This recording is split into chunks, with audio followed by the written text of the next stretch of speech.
Perfect afternoon for football, wonderful weather, Eastern Washington and Montana, a huge Big Sky Conference game. We're going to have the starting lineups and the kickoff for you in just a moment. Stay with us.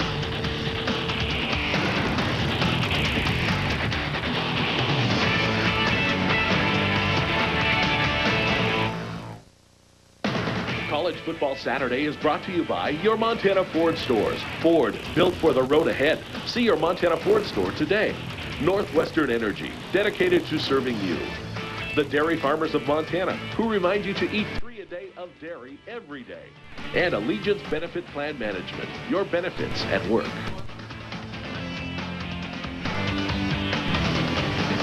Welcome to Washington Grizzlies Stadium, Missoula, Montana. Boy, it is just a picturesque day in Missoula for Big Sky Conference football, Eastern Washington and Montana. This is just an amazing matchup. Should be a great day. The crowd is filtering in after a lot of tailgating today, and it should be a great afternoon of football. The Grizz are about to take the field, and this should be a wonderful matchup. We're going to start this day off by talking about the quarterback. Eric Meyer of Eastern Washington is quite the quarterback. He has amazing stats. But what are his stats like in comparison to some of the great quarterbacks in Big Sky Conference history? We're talking about Dave Dickinson. Let's go down to the third member of our team, John Langler, for a look at Dickinson and Meyer. Well, Eric Meyer is, of course, the quarterback for Eastern Washington. While Eric Kimball may be the star of the offense, Eric Meyer, everything goes through him. He's the leading passer in the Big Sky Conference, leads the conference in total offense, best passer in Eastern Washington history. But how does he rank against the best passer in Grizz history? Well, compared with Dave Dickinson, Eric Meyer falls a little bit short, 4,000 yards difference about in passing completion percentage. Dickinson, once again, passing efficiency just about the same, but Eric Meyer very effective for the Eastern Washington, though he doesn't quite compare with Dave Dickinson. We'll see how he performs today. Back upstairs. Thanks a lot, John. And boy, that really puts it in perspective. Eric Meyer and Dave Dickinson, looking at those two stats. Again, I'm Jeremy Jorgensen, and Dave Guffey is in here with me today. And Guff, when we're looking at these statistics that John just talked about, Dave Dickinson and Eric Meyer, kind of puts it in perspective as the Grizz take the field here today. It puts it in perspective just how good Dave Dickinson was with his numbers. It's amazing. Well, it really is. And of course, the other interesting thing is, as I mentioned to you earlier, the 1AA football playoff stats did not start counting until 3 years ago. Eric Meyer's stats include at least 2 playoff games last year, of course, against Southern Illinois and Sam Houston State. If you could count Dickey's playoff stats with his career stuff, he'd be well over 100 career passing touchdowns. So the comparison is incredible, although to me you measure a quarterback by success, and both these guys know how to win. Look at the pictures here from Missoula, Montana today. It's just amazing weather. The sun is out. There is no wind today. It's just perfect football conditions. We've had some raining conditions in Missoula for the first few games in Big Sky Conference play, but not today. A perfect day and a perfect matchup. Eastern Washington and Montana, 2 top 15 teams, and we'd like to say hello to everybody watching us in Spokane in the state of Washington today, and of course all the stations across Montana carrying this football game today. It is a big-time matchup. They just had the coin toss. The Grizzlies are fired up. The fans are fired up.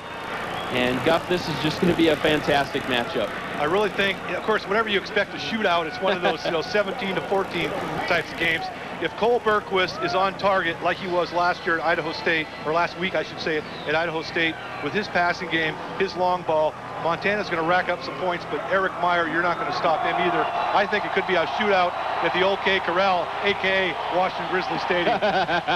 And you can hear the fans here today. It's just a great atmosphere as usual, but I think the fans are even revved up a little more than normal today because the Grizz had such a dominant performance last week at Idaho State that I think the fans are kind of rejuvenated. The whole atmosphere is juiced up, and we're ready to kick off here as Eastern Washington will kick off to Montana. The Grizzlies will start on offense, and it's Chris Clark and Rob Schulte back deep to receive the kickoff. Here we go. We are underway. A Big Sky Conference showdown, Eastern Washington and Montana. Clark mishandles the kick, but then he has a lane up the sidelines, gets it back out to about the 21-yard line. Let's take a look at the Montana Grizzlies starting lineup, brought to you by Allegiance Benefit Plan Management. Cole Berquist, quarterback, San Clemente, California. Lex Hilliard, running back, Kalispell, Montana. John Talmadge, wide receiver, Anaheim Hills, California. Ryan Bagley, wide receiver, Great Falls, Montana. Eric Allen, receiver, Colorado Springs. J. Tom Simpson, tight end, Long Beach, Cali. There's a look at the first set of starters. We'll get back to the rest of the offensive line, but we are underway. The first play from scrimmage, Lex Hilliard for no gain. Let's take a look at the offensive line, brought to you by Allegiance Benefit Plan Management. Cody Baylog, offensive line, Stilichon, Washington. Chris Orwig, left guard, Fairway, Kansas. Jeff Marshall, center, Newport Beach, California. Jason Frink, offensive line, Post Falls, Idaho. Brad Rhodes, offensive line, Bellingham, Washington. The Grizz actually lost a couple of yards on that first down play, so it's 2nd and 12. The ball is marked at the 20. Bergquist back to throw, and it's through the hands of John Talmadge. John Talmadge drops it. It's going to be 3rd and long. And taking a look at the defensive starters for Eastern Washington, we take a look at Garrett Quinn, Gene Piffero, and Harrison Nicolau. There's some really good defensive players, but we talk about Joey Quick, 39 tackles for Eastern Washington, and Jesse Hendricks, also a player. Quick and Hendricks are the 2 players to watch on this Eastern Washington defense. So it's 3rd and long for Montana. 3rd and 12. The ball is marked at the 20-yard line. Bergquist is out of the shotgun. He's feeling some pressure, rolls out to his right. He throws it for Talmadge. It's caught, but it's going to be short of the first down. Now they say he is out of bounds. So they'll mark it back at the 20, and it's going to be a punting situation for Tyson Johnson. And so a 3-and-out early for Montana, Gus. Well, and Lex Hilliard got the first carry. Actually, very rare for him to lose yardage. That could be a telltale sign. It's real early, of course, in the football game. Eastern's got to feel good about that first series, though. Tyson Johnson's heels are at the 5, and here is a story. The return man for Eastern Washington is Eric Kimball. Mr. Electricity. Eric Kimball is back to receive the punt, and they punt it away from him. A perfect punt by Tyson Johnson. They kick it away from Kimball, get a wonderful bounce. It rolls all the way down to the 20-yard line. Tyson Johnson off to a great start. A 60-yard punt. Here's the offensive starters for Eastern Washington, and we talk about Eric Meyer. Look at those stats. He only has 3 interceptions on the year. Ryan Cole, the running back, is a transfer from Oregon State. Kimball, who we just saw returning the kick, they did kick away from him, but he is an electrifying wide receiver. There's your offensive line starters, and the Washington Grizzlies Stadium crowd is revved up for this one. The north end zone is giving it to the Eastern Washington offense right now. It's 1st and 10. The ball is marked at the 20-yard line. The first carry goes to Ryan Cole. Cole is fighting his way for about 4 yards. Let's take a look at the Montana defensive starters, brought to you by Allegiance Benefit Plan Management. Lance Spencer, defensive end, Malta, Montana. Kerry Mullen, defensive tackle, Stevensville, Montana. Alan Science, defensive tackle, Newport Beach, California. Mike Murphy, DN, Great Falls, Montana. 2nd and 5 from the 25 for Eastern Washington, as Cole got 5 on the first down carry. Meyer is under center. He's back to pass. Murphy getting some pressure onto him, forces a throw. Here's the second half of the defensive starters, brought to you by Allegiance Benefit Plan Management. Shane McIntyre, linebacker, Helena, Montana. Kyle Ryan, linebacker, Billings, Montana. Tyler Joyce, linebacker, Aurora, Colorado. Kevin Cody Edwards, cornerback, South Hill, Spokane. Tuff Harris, cornerback, Colesville, Montana. Torrey Thomas, free safety, Beaver County High School, Dillon, Montana. Tyler Thomas, safety, Beaver County, Dillon, Montana.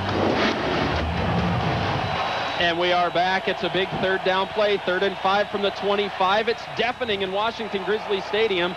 Meyer is back to throw.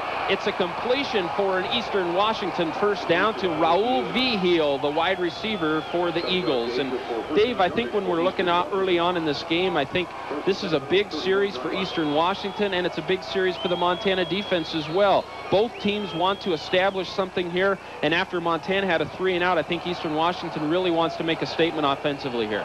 I think Vigil, too, just had that reception. It's kind of a surprise this year. 461 yards receiving. We should say Alan Science did not start. Jesse Carlson from Billings got his first career start today at D-tackle.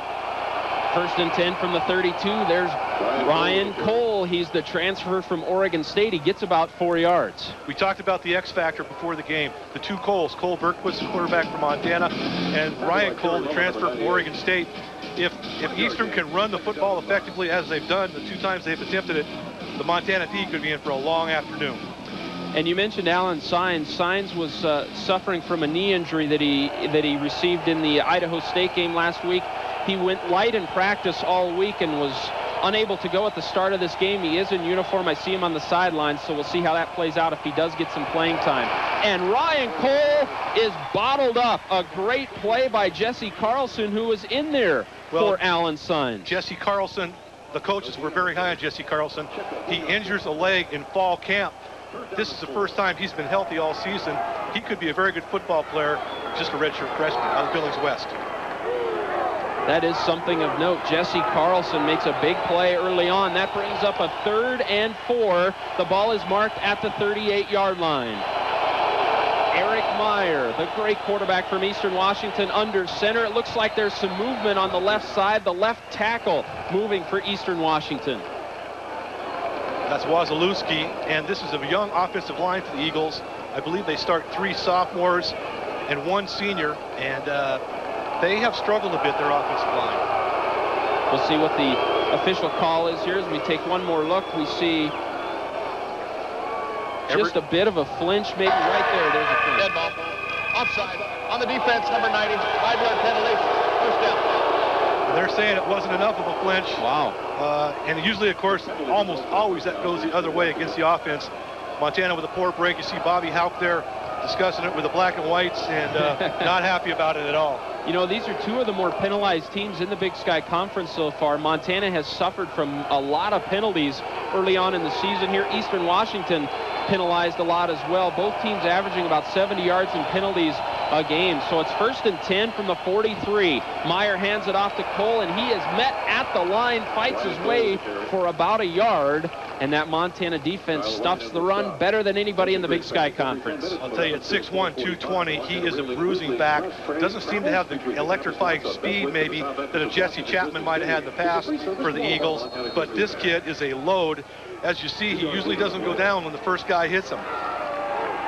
Took about 3 guys to bring him down there. Powerful running back. That's a good point about Jesse Chapman. He was just moved to the New Orleans Saints from the San Diego Chargers. A great back when he was at Eastern Washington. There's a bubble screen to Raul Vigil, and Vigil is loose up the sidelines. He gets it to about the 42 across midfield. It'll be 1st and 10 as Eastern Washington is on the move. Very effective misdirection play. And as we talked about, this Vigil is probably one of the biggest surprises for the Eagles, the success he's had. But you can see good quickness. This was really well set up, and he got some great blocks as well. Jimmy Wilson slows him down there, 18. Yeah, it's not just Eric Kimball for Eastern Washington. Tyler Coleman is also another guy that gets a lot of catches. He had a big touchdown against Northern Arizona last week. So it's 1st and 10, and it looks like there's some movement on the Eastern Washington front. This will not be offsides on the Grizz. I guarantee this one will be on Eastern. False start on the offense, number 87, 5-yard penalty. So the tight end, Tim Calhoun, junior tight end, was called for that one, and they balanced that one out.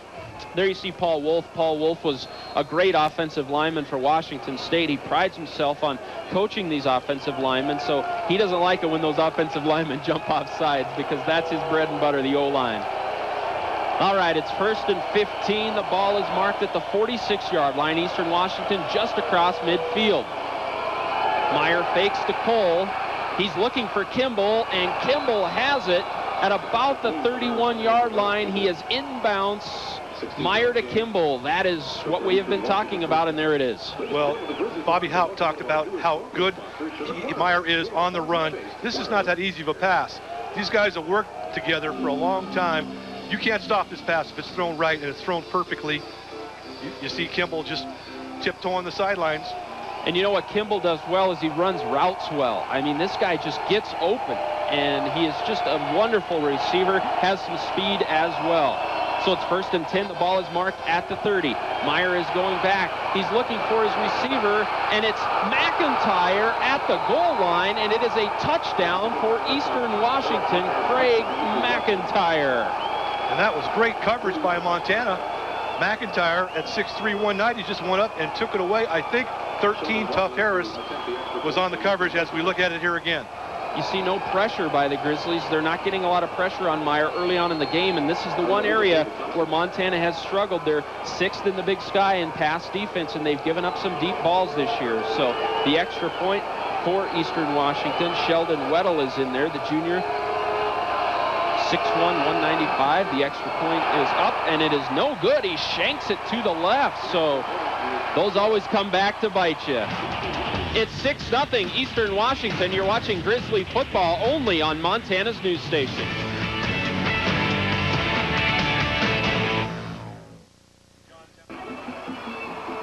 A statement by the Eastern Washington offense. They march right down the field. Eric Meyer, 4 of 5 on the drive for 67 yards, and they missed the extra point. Eastern Washington leads Montana 6-0. And Dave, that was just a statement by that Eastern Washington offense. Well, for Craig McIntyre, the senior from Spokane, his first touchdown catch of the season, and it was a big one, giving some momentum to the Eagles. Schulte and Clark deep for the Grizz, and that is booted all the way through the end zone and through the uprights. Let's take a look at that scoring drive, brought to you by MontanaGrizzlies.com. For all the latest information and statistics, log on to MontanaGrizzlies.com. 9 plays, 80 yards, 30-yard pass from Eric Meyer to Craig McIntyre. Craig McIntyre, the senior out of Spokane, as you mentioned, Dave, and boy, that's just a big play early on in this ball game. We'll see how the Grizzlies come back and retaliate here as Cole Bergquist brings Montana out. It's 1st and 10 from the 20 after the touchback on the kickoff. Bergquist out of the shotgun. He gives it to Hilliard. Hilliard fights his way for about 2 yards. And I mentioned, Dave, early on in this game that Eastern Washington has not been good at stopping the run, but I will say this, they have very good linebackers. Joey Quick is a good linebacker. David Inneberg is a very good linebacker. Quick is 4th in the Big Sky in tackles. Well, I think that was Quick on the main hit there. We talked about him in the outset. He is the leader on the defense. Quick, tough, prototypical linebacker, just the kind of guy you want to lead your D. Bergquist out of the shotgun. It's 2nd and 8 from the 22. They run option, a little shovel pass to Hilliard, and Hilliard is hit hard. A big hit there. That's number 6, Brian Jarrett, the defensive back, a transfer from Western Washington for that Eastern defense, who looks very good early. They definitely had that one sniffed out. That shovel pass is one of Montana's favorite offensive plays. It usually averages about 4 or 5 yards. Not a game breaker, but it's a pretty solid play, almost like a run. Montana looking for their first down of this ball game, but it is 3rd and long. 3rd and 7. The ball is marked at the 23. Bergquist out of the shotgun. Bergquist back to throw. He has Ryan Bagley across the middle, but it's going to be well short of the first down. In fact, only a gain of about 1, and it's a 3 and out again for Montana. Well, you need 7, 8, you get 3. That's not what you need on 3rd down for efficiency purposes. And of course, now you put it back in that dangerous Eagle offensive hands again. Number 32 back there is always scary to see him. I think he's at over 11 yards per punt return on the season.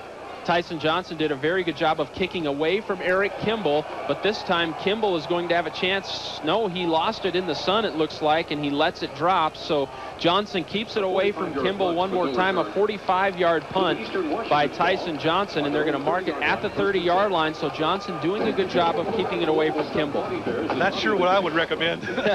Although we were looking at talking about the statistics earlier. Eastern Washington special teams has not been as consistent as they have in the past, except for, of course, Kimball. So Montana, on that first kickoff return, Clark actually had a lane. Had he not bobbled the ball, who knows what would have happened, but the rest is history, of course. We'll see how the Montana defense rallies here. They gave up a touchdown on the first drive, and there is a big hit by Croy Bierman. Croy Bierman out of Hardin, Montana, knocks Cole backwards. And Bierman, like a lot of players, a converted linebacker, moved to defensive end, and he has been a factor from day one. But you see, once again, it's 3-4 guys to wrestle Ryan Cole down. He is a load. And I know the Montana defense took it to heart when Eastern marched all the way down the field and got a score on their first drive. They're fired up to make a statement on this drive right here.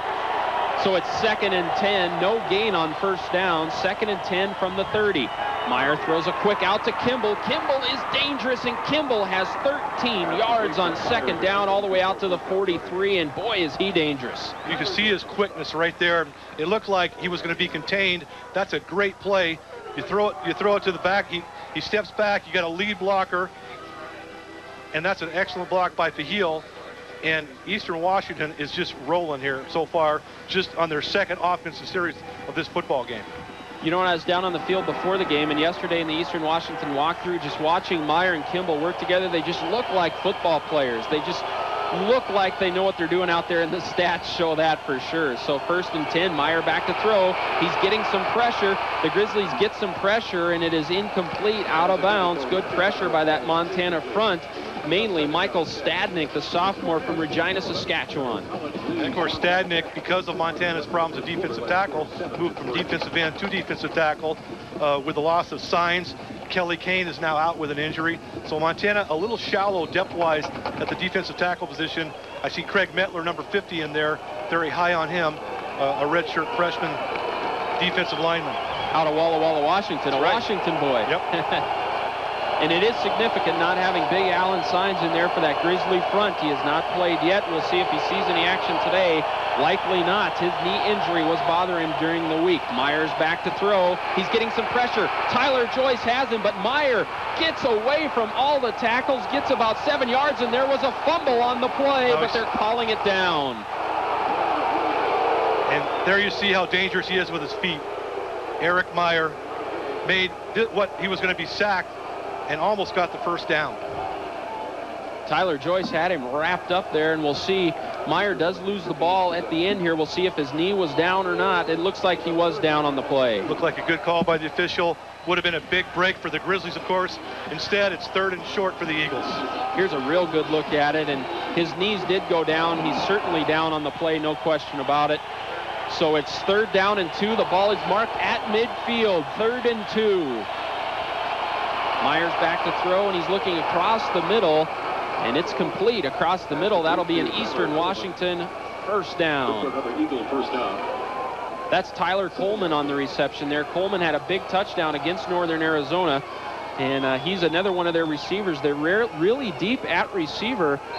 Kimball obviously is their go-to guy, but guys like Tyler Coleman, Vigil, and McIntyre, they have pretty good depth at receiver. They just took all the receivers out. They went to a triple tight end setup now. Complete different look. It's called the power game is what it's called. Ryan Cole, the lone setback, 1st and 10 from the 43. Cole has it, and he has some running room outside, but a sure tackle. Looks like we might have some holding. It could be coming back.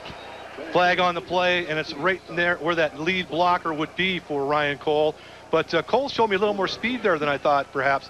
Turned the corner pretty fast there. The officials visiting. And it's hard to get outside on this Montana defense, too. There's teams have not seen success, as we will get the call from the official here. Holding on the offense, number 86. 10-yard penalty from the spot of the foul.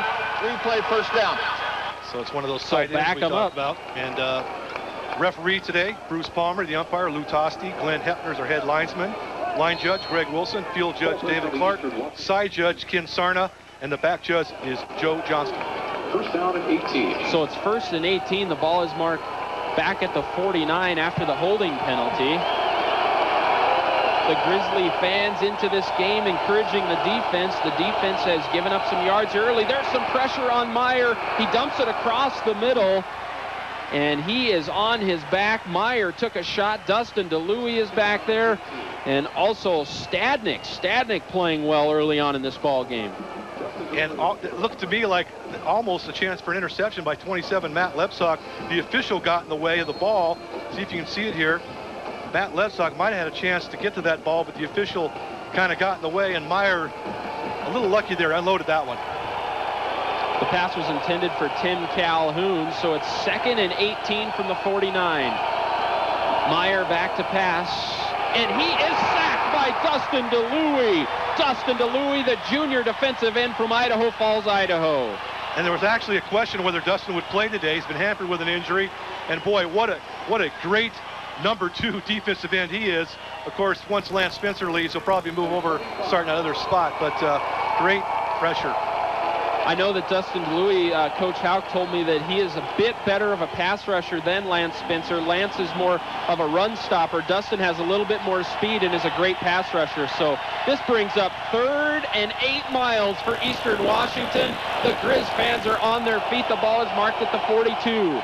Meyer is looking deep across the middle. He's got Kimball open, and there is some contact, and there is a flag, and it's going to be pass interference on Van Cooper. Well, I'm kind of surprised the flag flew on that because it almost looked uncatchable to me. But, of course, I'm not down there wearing the stripes. And, the one play, the McIntyre touchdown catch, I honestly think that you're almost better just to tackle the guy.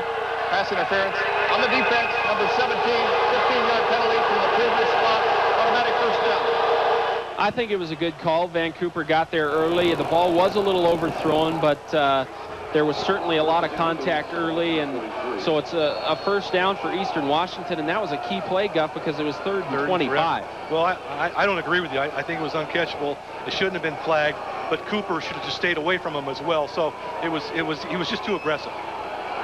At any rate, it's 1st and 10 for Eastern Washington on the 43. And that was a 3rd and 25 penalty. Cole has it, and he is going nowhere. Troy Bierman.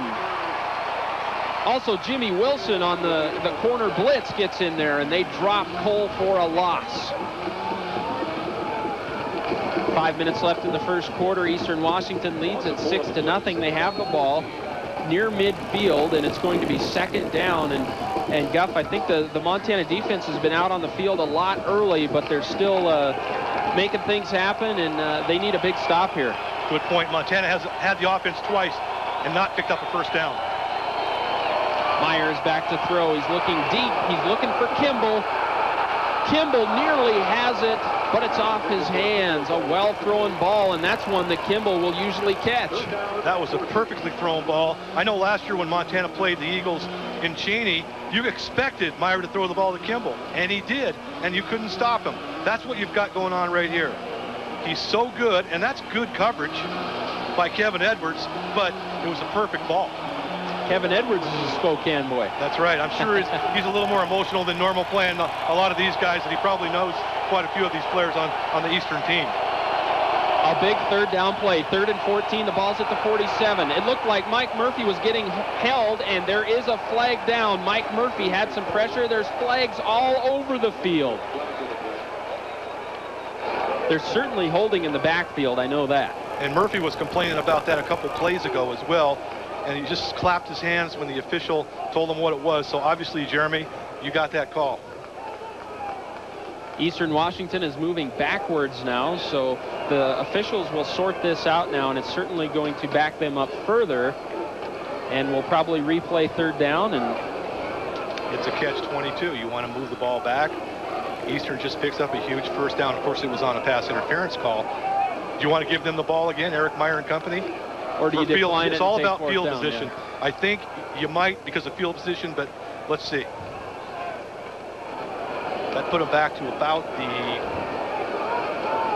40, 45. Coach Houck is discussing what they're going to do. The officials continue to sort this out. Again, there are 3 flags on the field. Here we go. Here's the call. There are 3 penalties on the play. Holding, number 64 on the offense. That penalty is declined. Illegal block in the back above the waist on the offense, number 75. That penalty is declined. The 3rd penalty is disregarded because the pass was thrown behind the line. The result of the play is 4th down. So you're right, Dave. They're going to decline it, put them in a punting situation, and I think that's the right move by Coach Houck there. You don't want to give Meyer and Kimball too many shots at this. Ryan Donkers coming in to punt. Number 14. Dockers has had a pretty good year, as you and I were talking about before the game. He's averaging 40 yards a kick. Tuff Harris is back, and he'll set up shop at the 10-yard line. Tuff Harris out of Colstrip, Montana. has been returning kicks for about 3 weeks now, and he's seen some success. He's just a great athlete, as you and I have talked about at practice many times. He just looks good out there. And fearless back there. You got to be a little crazed to be a punt returner, and Tough has all of it, the craziness, the athleticism, and the speed. They're punting away as they punt for the corner, and it hits at the 10, bouncing, and it bounces in the end zone. Eastern Washington mishandled that, and we're going to take a break. Eastern Washington leads at 6-0. This is Grizz football, only on Montana's news station. Not have a first down in this ball game yet. It's their third possession. Cole Bergquist and the Grizz set up shop at the 20 following the touchback on the punt. Bergquist is under center. Hilliard has it, and Hilliard's going nowhere. We have a flag down on the play. Well, and of course, field position dictates a lot of your offensive game plan. Montana having to be probably more conservative than they'd like at this point because they have not got the ball in decent field position. And of course, the big factor early, Lex Hilliard has been stymied with that running attack. Here's the call. Holding on the offense, number 89, 10-yard penalty from the previous spot, 3-play first down. So tight end Jayton Simpson, who you can see him there talking to Coach Houck on the sideline. Senior from Long Beach, California. So the Grizzlies are in some tough field position right now. It's going to be 1st and 20. The ball is marked on the 10-yard line, so certainly some adversity for Cole Bergquist in this Grizz offense. They still do not have a first down. Troxel is in motion. Bergquist looking across the middle. There was some early contact, and there is a late flag. A late flag has come in, and there was contact before the ball got there. And one thing about Eastern Washington defensively, they love to play a soft zone. If you look at how deep those two safeties are, Jeremy, they're 20 yards back. They're daring you to throw the ball in front of them. Pass interference on the defense, number 40. Ball is placed at the spot of the foul. Automatic first down. So Montana with kind of a break there. I think it was interference. They wouldn't have picked up that many yards in this play. But the DB did get there a little early. And Jeremy, what do you think about that one? I know we disagreed on the first call. That's Inneberg, the linebacker, on the coverage. I think we agree on that one. Okay. I think there was certainly some early contact there. Inneberg's a very good linebacker, but he was a little early on that play, so it's now the Grizz get that yardage back now, so it's now 1st and 10. The ball is marked on the 12-yard line. Bergquist is back to throw, looking across the middle. A great catch by Mike Ferreter. The freshman red shirt from Helena High School goes up high, and it's a Grizz first down, their first one of the ball game. Well, that was an excellent catch by Ferreter. And of course, he's one of those kids that was a high school quarterback, moved to receiver, and you can see his athleticism right there. He went up and caught this with his hands. That's a tough catch. That's a great catch. He played his high school ball for Tony Arnston at Helena High. Tony loves those kind of catches. Seventh catch on the season for Ferreter, a redshirt freshman. 1st and 10 for Montana. The ball is at the 30. Bergquist is out of the shotgun. It's a delayed handoff. Fake to Lex. Now it's an option play. The pitch goes to Troxel. He drops it. It's fumbled out of bounds, but they're still going to get about 6 yards on the play. There's an eagle down in the play, and I'll tell you what, I was faked out on that one. Yeah. That was a nice misdirection, and I can't tell who the... That's number 90, Garrett Quinn, who has been injured for Eastern Washington this year. He has just come back into the lineup, and he is down once again, and he has been fighting injuries the whole season, and this Eastern Washington team has battled injuries this year. A senior from Redmond, and just like Montana, they have had some problems on injury-wise. We'll take a short timeout. This is Montana Grizzly football, only on Montana's news station.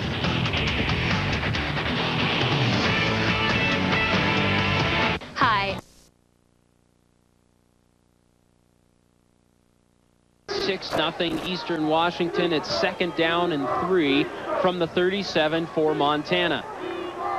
Trips out to the right. 3 wide receivers split out. Cole Bergquist and John Talmadge not on the same page right there. It's an incompletion. That's going to bring up 3rd and 3 from the 37 for Cole. And Garrett Quinn, the injured Eagle, did limp off the field. Looked like he was favoring his right knee or right ankle. Not sure about what his status will be, but Burke was there. It's one of those plays. You watch that, run it, run it, run it. A lot of room on the right, but that's not the way the play was set up. I think Talmadge and him just on a different page in that particular pattern. Talmadge and Ferreter at the top of your screen. Bagley at the bottom of your screen. Lex Hilliard is in the backfield. It's 3rd and 3 for Montana from the 37. They give it to Hilliard, and Hilliard has all kinds of running room. He punishes the defender, and it's a first down for Lex Hilliard and the Montana offense. We'll take another look at this play, Dave, and this is power running by Lex Hilliard, something we thought we would see early on in this ball game. That's Lex Hilliard at his finest right there. He didn't have a lot of running room, but a decent hole. Eastern's defensive line is playing a little better maybe than I expected. They're playing very well right now, and of course, very solid linebacker group. First downs are now 8-3, and that is closing quickly because it was 8-0 a moment ago. Talmadge and Bagley at the bottom of your screen, and Cole Bergquist is looking for Bagley, and he overthrows him. That was a tough route and a tough pass to hit, and it's incomplete. It's going to bring up 2nd and 10. Well, it's really good coverage. As we look at it here again, you had to loft the ball over there because there was a defensive back between the quarterback and the receiver, and you see Nick Denby, the rover for this Eagle team, really pretty good coverage. 2nd and 10, ball marked at the 44. Cole Bergquist out of the shotgun. Lex Hilliard to his left. And they're going to give it to Hilliard, and Hilliard is wrapped up by that Eastern Washington defense. Johnny Hansen, the defensive lineman, a junior out of the state of Washington, 6'2", 250. He's getting some playing time due to the injuries on that defensive front for Eastern Washington. Well, it's obvious, too, that Paul Wolf and his Eastern Washington coaching staff said focus on 38. Go to him. When you see the ball fake, go to him first. Don't follow the quarterback. And they've been all over Lex except for one carry for about 7 yards. Mohammed Shamsuddin in at defensive back for Eastern Washington. It's 3rd and 7 for Montana. Bergquist has all day to throw the football, and now he is going deep, and there's all kinds of contact, and there's going to be pass interference as John Talmadge was brought down well before the ball got there. And all the Eastern coaches here in front of us on the sidelines are giving it the uncatchable, but you guys got one of those earlier. The Eagles got a call very similar to that. Talmadge was open early, but because Cole Bergquist had to scramble so much, he didn't see him. Then John, like a good receiver, broke deep. Coach Wolf is asking for a non-catchable ball, but that ball certainly was catchable. So they're going to march it off. Well, if you were in Pocatello last week, as we look at it again, John Talmadge makes some catches you thought were uncatchable in that football game. Pass interference on the defense, number 26, 15-yard penalty from the previous spot, automatic first down. So a big play for the Montana offense. It's a defensive pass interference on Eastern Washington, and the Grizz are past midfield and on the move. Cole Bergquist, what a great game he had last week at Idaho State. He told me this week he was real excited to duplicate that performance as Ferreter is in motion. Bagley is down at the bottom of your screen. That's Brady Green who's in the ball game, and he loses a yard on the play. Talk about Brady Green a little bit. He's third string running back behind J.R. Waller and Lex Hilliard. He doesn't get a lot of carries. That's the first time we've seen him carry the football in quite a while. That's only his 15th carry of the season. He does have 1 touchdown rushing. Great special teams player. Very solid kid. Good quickness. Not great size, which makes him a little suspect as far as taking a lot of pounding. 2nd and 12 from the 40. 3 receivers split at the bottom of your screen. They're going for Ferreter, and Ferreter makes another great catch. It's going to be 2 yards short of the first down, and Mike Ferreter is off to a good start, the kid out of Helena. Well, 19, Brandon Keeler, junior free safety from Federal Way, was right there in the coverage, and the officials are I'm not sure what's going on. There's a conversation with the officials, but here you see the catch. Wow. It was about 2 inches away from being tipped. And if Mike Ferreter could have kept his feet, might have picked up another few yards on that one, too. Here's the call. Personal foul, roughing the passer. On the defense, number 95, 15-yard penalty from the end of the play. Automatic first down. Didn't even see the flag. It was over on the Grizzly Bear at the mid-50-yard line. And Montana picks up another big first down. Pretty impressive drive considering they were 3 and out their first 2 possessions. I was watching Ferreter on the play. I didn't even see Cole Bergquist get hit, but certainly behind the play there was some contact and the officials call it, and Montana is on the move right here. 1st and 10 at the 16. They're in the red zone. They just put a few more seconds back on the clock. We got 52 seconds left here in this first quarter with Montana finally marching down the field. Offense is starting to click a little, I think. 5 first downs, a couple of those aided by penalties, but certainly they're showing some rhythm on this series. It's 1st and 10 from the 16. Montana in the red zone. Cole Bergquist out of the shotgun. Lex Hilliard to his right. And they're going to give it to Hilliard. Hilliard has some running room up the middle. He's inside the 10 and down to the 7-yard line. Lex Hilliard. The one thing about a great running back, they're almost full speed, 2 or 3 strides in. Watch Lex Hilliard explode here. Once he sees an opening, watch him hit this hole, and boom, he is striding right here. Just look at those strides. And you notice at the end of every play when Lex Hilliard hits somebody, he gets the better end of that hit. He's a physical runner. It's 2nd down and 1 at the 7. So we got 9 on the play. Hilliard breaks a tackle, almost heads into the end zone. It's going to be 1st and goal, Montana at the 3. And that great linebacker, I think it was 49 Joey Quick, had a shot at him, but Lex wiggled by and picked up a huge first down to make it 1st and goal as this quarter's over. That's the end of the first quarter. It's 6-0 Eastern Washington, but Montana is on the doorstep. This is Grizzly football only on Montana's news station. Halftime report. John Langler will chat with Don Reed about his new book, plus the MontanaGrizzlies.com highlights and statistics. That's coming up on the Stewart Title halftime report. And also near the end of the game, we will present the Northwestern Energy Player of the Game. Northwestern Energy, proud to support Grizzly football. We're starting the second quarter. Eastern leads at 6-0, but Montana has it 1st and goal at the 3-yard line. Lex Hilliard has it, and Lex Hilliard has a touchdown. Lex Hilliard. Number 6 on the season for the junior from Kalispell and Flathead High School. And of course, Lex started the game 3rd in Grizzly history with about 2,100 yards career rushing wise. And I love saying that part. He's a junior. What a great year he's having thus far. And once you get inside the 5, Lex Hilliard's almost impossible to keep out of the end zone. Dan Carpenter in for the extra point. There's a flag down on the play. There's a flag down on the extra point. We'll see what the call is. And of course, if it's a hold, Montana will have to kick it again. It essentially becomes like a field goal try. And one of the players for the Eagles, Henneberg, indicating that it was a hold on Montana, but we haven't heard it yet officially. Holding on the kick, number 48. Penalty is 10 yards from the 3-yard line. Replay the try. Now, if that will drive a special teams coach batty, and of course, Montana's special teams coach is his head coach, Bobby Houck, holding on a PAT. Oh boy, I don't know if I'd walk by Coach Houck going back to the huddle on that one.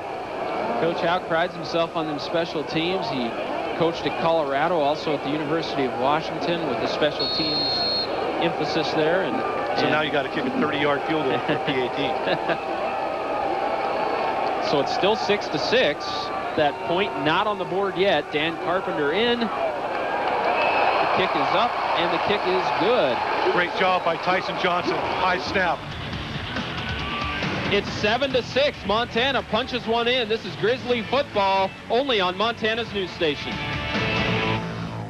We'd like to welcome those of you watching in the Spokane area, the Cheney area out in Washington, and also in northern Idaho today as Eastern Washington comes to Missoula, Montana to take on the Montana Grizzlies in a huge Big Sky Conference showdown.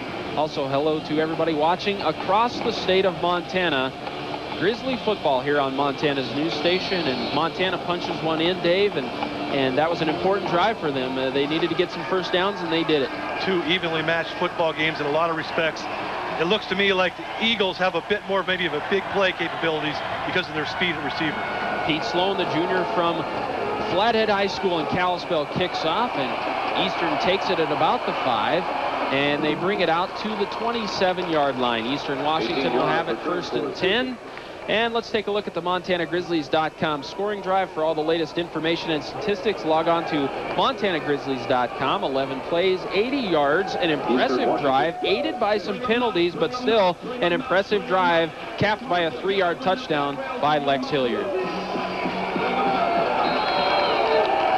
Eric Meyer sets up shop now. It's going to be 1st and 10. The ball is on the 27. Some Big Sky Conference scores. Weber State leads Sacramento State 7-0 as Ryan Cole takes it right up the middle, gets about 8 yards on 1st down.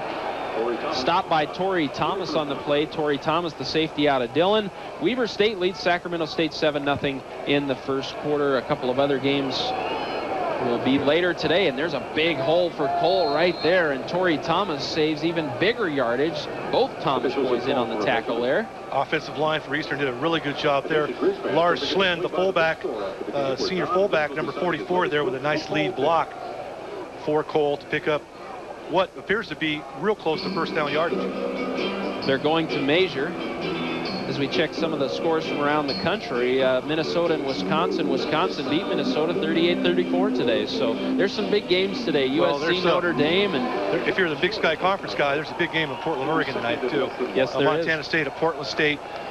Portland State almost a must-win for them. The Bobcats, like the Grizzlies, 1 game less played than everybody else, but thus far undefeated in Big Sky Conference play. And of course, when you've got Travis Lulay on your team, number 14, you got a chance to win about every time you go out there. And also, Weber State leads Sacramento State 7-0, as I mentioned. And that Weber State team is not a bad team. No. They have a good offense, and they're due for a victory. Pizarro looking much better at quarterback for the Wildcats this year. 2nd and 1, so short of the 1st down. Cole has that 1st down as it's a tackle by Tyler Thomas. And let's go down to John Langler, who's on the sidelines today. Jeremy, a quick update from the sideline. Kickoff returner and cornerback Chris Clark has been taken from the field to get x-rays. He was holding his rib cage as he left the field. No update after that, though. Back upstairs. Well, that hurts not only the return game for Montana, but Chris Clark also the backup at one of the cornerback spots. So your depth is hurt a little there with the loss of that sophomore corner. Meyer fakes to Cole. He's getting some pressure by Shane McIntyre, and McIntyre is going to get a late hit on Meyer. Shane McIntyre got some pressure and hit Meyer late. Well, and you wouldn't expect that from your senior linebacker leader, and of course Shane. When you get that close to him, it's hard. Roughing the passer on the defense, number 47, 15-yard penalty from the previous spot, automatic 1st down. And you at home can tell us what you think. Oh yeah, he took a couple steps. It looked to me like he tried to miss him, but you couldn't really tell. And once again, penalties kind of play a big role so far for both teams on their possessions, offensive possessions. As I mentioned earlier, these two teams have been 2 of the more penalized teams in Big Sky Conference play so far, averaging over 70 yards in penalties a game. There's a flag down. Cole has big yardage. There's a flag on the play, however, as Cole takes it down. Ryan Cole to the 26-yard line. We'll check the flags, though. This could be coming back. I couldn't tell what happened on that play. I thought maybe they called offsides on Montana, and yet Eastern's walking back. So they must know something we don't up here. I think it's going to be a holding as Ryan Cole was reacting. Offside on the defense. Yep, number 90. Penalty is declined. Result of the play, 1st down. Wow. So that's a big turn of events for Eastern Washington. I didn't see where the offsides was there. I didn't either. And of course, Cole, the running back, is really starting to get some momentum now for the Eagles. The north end zone revving up the atmosphere here as Cole has it one more time, and Ryan Cole is buried by Alan Sines, who was in the game. Alan Sines, who was battling injury all week, did not start the game, is out there now, and Big Al makes a big play. Very surprising. You'd think he'd start if he could go, and after watching part of the game, probably Al said, I feel a lot better. Let me go in there. He's a competitor. I can see that happening. He is so strong. You see the lineman there from Eastern just could not block him out of the way. 99 with a nice stop for Montana. Allen Signs from Newport Beach, California. They have a screen pass set up nicely to Ryan Cole, but a sure tackle out there by Tough Harris. Tough Harris wrestles Cole to the ground, and it's going to be about an 8 yards shy of the first down on the play. It's going to be a lot easier turning that right corner, getting by maybe a defensive lineman. Tough Harris with excellent wheels. Of course, he ran track for the Grizz the last couple of years. Good wheels on the junior cornerback from Cole Strip. Nice tackle, bringing down a big guy. He did a good job of fighting off that block from Craig McIntyre, and that brings up a big play. 3rd and 8 from the 25. Meyer drops back. He has all day to throw the football, and he's looking for Raul Vigil, and Vigil drops it at the 5. It was right in his hands. Makes me think of a song, We Wish You a Merry Christmas. Montana with a Christmas gift there. That, if not a touchdown, it's 1st and goal on the 4. Meyer, what a great read. Uses his feet. That, folks, was a touch, or he's out at about the 2-yard line. Big break for Montana. So it's 4th down. The ball is marked at the 25. It would be a 42-yard field goal. And Eastern Washington is going to go for it on 4th down. It's too far of a field goal, I think. So they're going to try and go for it on 4th and 8 from the 25. Myers back to throw. He goes across the middle, and he looks like he has Kimball, but it's dropped. He's out of bounds. Kimball did make the catch. Down on the play, but I would hope if you're a Grizz fan, it's a hold. Montana will take over. Kimball did make the catch, I believe. It was hard to tell up here, but he was out of bounds. We'll see what the call is. Holding on the offense, number 64. Penalty is declined. 1st down, Montana. Wazalewski, sophomore from Seattle, the left tackle, whistled for that one. But to me, it looks, if you can contain Eric Meyer and keep him, make sure that he can't go to his right and throw like that. He doesn't want to go to his left. He is so effective on the run. Jeremy, you can see why he's a Peyton candidate, what he can do with his feet and arm. Kimball was taken off that Peyton watch list, and it was kind of hard to figure out why, actually. I guess you got to have major stats to be on that list, and he has very, very good stats, but not eye-popping stats. That's right. Meyer certainly has the eye-popping stats. Yes. Cole Bergquist gives it to Lex Hilliard. Hilliard bounces it to the outside and picks up about 2 on 1st down. It'll be 2nd down and 8. Lex Hilliard takes it for about 2. And kind of surprising, John Talmadge is yet to catch a pass. Bergquist's numbers, not great, but solid, especially in that last scoring drive with Lex Hilliard taking it over from 3 yards out. But I think what you want is efficiency from Cole Bergquist, and I think thus far you're getting that from him. And you want good decisions, and he's making good decisions. Cole just has not turned the ball over since he's made his start at Idaho State. They didn't have any turnovers last week. He's making good decisions out there. 2nd down and 8. The ball is marked at the 27. Bergquist out of the shotgun. He's looking for Brady Green, and he's lucky it was not picked off. A good play by that Eastern Washington defense, Nick Denby. And Brady at 5'9", 195. Not a big target. Number 10 for the Eagles. That's Searcy, who also returns. Was a little shaken up on the play, but he's back up now. Looks like he's doing all right. But it looked like Cole might have misread that play a little bit. He had some receivers open further down the field, but he tried to punch one in there to Brady Green as Muhammad Shamsuddin returns to the lineup defensively for Eastern Washington. Leaving the field is Harrison Nicolau, the senior defensive lineman. As Eastern Washington goes into a nickel situation defensively, they have 5 defensive backs in the game. Bergquist out of the shotgun, and Bergquist has Eric Allen, but Allen drops it, and Eric Allen just has not got in a rhythm all season yet, has he? No, I think it's fair to say he's been a little disappointing this year. Dropped about a 20-yard pass at Idaho State last week. Great kid, but you need to make these plays, especially the 6th game into the season. And this was a big 3rd down play, and that would have been possibly a 1st down. It would have been right at the sticks. So Allen drops the ball, and Tyson Johnson into punt. Tyson had a great week at Idaho State last week, and we'll see if he can kick it away from Mr. Kimball again. This is a good punt, but Kimball has it, and Kimball is dangerous. Eric Kimball bottled up nicely by that Grizz special teams. We're going to take a timeout. It's 7-6. You're watching Montana Grizzly football only on Montana's news station. Trucks, no matter whether you're home. Coming up on the Stewart Title halftime report, John Langler will chat with Don Reed about his new book, plus the MontanaGrizzlies.com highlights and statistics.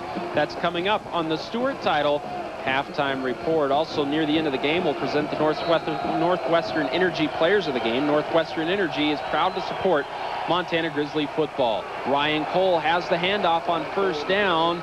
A host of Grizzlies making the tackle. Sean Lebsock is in there, the true freshman out of Billings Skyview, in on the stop.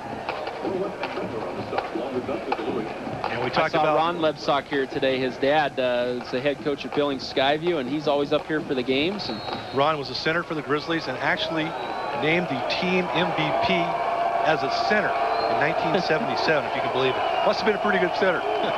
First winner of that award as the team MVP back in the 70s. And Ron's just a great guy, does a good job at Billings Skyview as they got a win last night in Class AA football action. It's 2nd down and 8 from the 28. Meyer back to throw, and Meyer has it complete out to McIntyre. Craig McIntyre, who had the touchdown completion early on in this ball game, continues to be a guy that Meyer is looking for.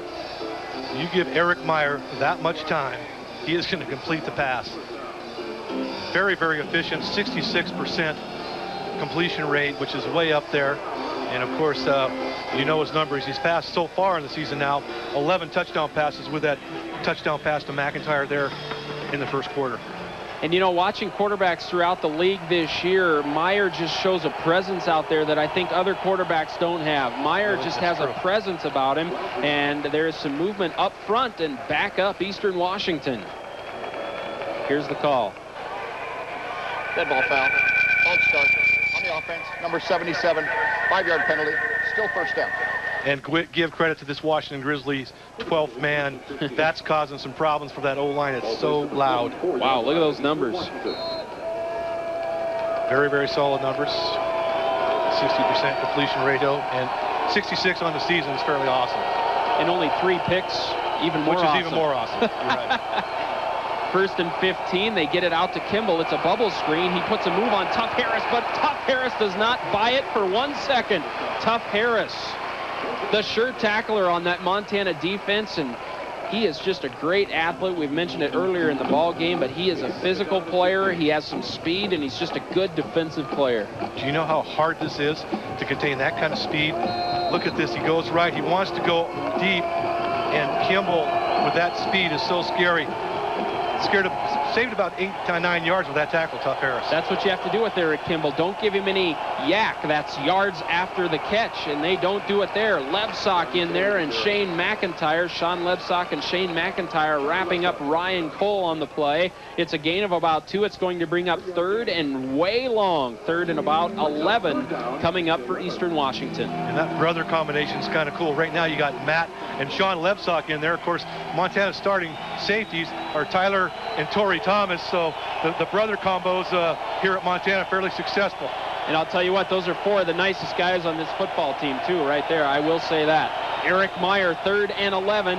Meyer steps up into the pocket, has Kimball, and what a connection there as Kimball tiptoes on the sidelines. It's going to be first down, and that's just a big play on 3rd and long right there. You can't stop that play. If it's run like that, and he can stand in the pocket like this, great pattern, as you talked about, and that's good coverage by Kevin Edwards. Yeah, there's nothing you can do about that. That's just a quarterback and a receiver, 2 of the best in this league, making a play, and you just tip your hat and go back on defense. That's about all you can do, and just hope they don't break a big one. Ryan Cole has it. Tyler Joyce in on the tackle, the leading tackler for Montana. It's a gain of about 5. It'll bring up 2nd and 5 from the 34. And I was talking about yak, and in football terms, that's yards after the catch, an abbreviation for that. And there's a Eastern Washington player down on the field, and that's how you got to contain this Eastern offense. Is you don't want to give them any yards after the catch, and prevent them from getting big plays, and that is number 75, who is down on the field. That's Craig Sigler, a senior offensive lineman out of Coeur d'Alene High School. We hope he is okay. Definitely hope he's okay. Hate to see any injuries in football. Talked earlier, Jeremy, both these teams have been hurt by injuries to a fairly large degree. I know one of the outstanding players for the Eagles, Trufant, did not even make the trip, and he's a talented cornerback that is not here today to help them out. Montana, on the other hand, of course, as you know, losing starting linebacker Lauren Utterback early. Kelly Kane, a lot of quality players have not been able to play. Of course, Jason Washington, the quarterback, really not sure when he'll be back in the lineup either for Montana. It's time for Montana Grizzly Trivia, brought to you by Don Adson Ford and Ronan. Who holds the Montana record for most passing yards in a game? Dave Dickinson, Brian Ayat, or John Edwards? We'll give you a moment to think about that, and we will come back with your answer as we are set for action again. And did Sigler get off the field? So that's kind of a big injury because that's your center. Yeah. You got someone new making the snaps now. The backup, Randy Mead, a senior out of Vancouver. So Sigler does get off the field, and they have a bubble screen to Kimball, and Kimball has some running room up the middle. There's a missed tackle. Kimball is loose up the sidelines, and Eric Kimball has the pylon, and it's going to be an Eastern Washington touchdown. The bubble screen from Meyer to Kimball goes for 6 for the Eagles. Athleticism, athleticism, athleticism. This is basically easy to detect, but you got to get to the football.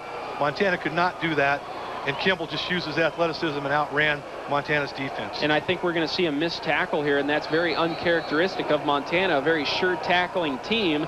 But we're going to see a missed tackle right there as they get a hand on him, but Kimball just busts loose, and we have the extra point now by Sheldon Weddle. Sheldon Weddle, the junior kicker for Eastern Washington, and it looks like there might be too many men on the field for Eastern Washington. Illegal substitution on the offense. 12 players on the field. Impending snap. 5-yard penalty. Replay the try.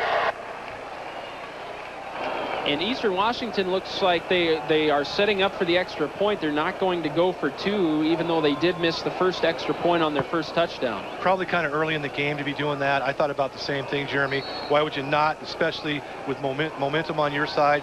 But, you know, if you need to do that in the second half, you can try it and do it, and probably do it well.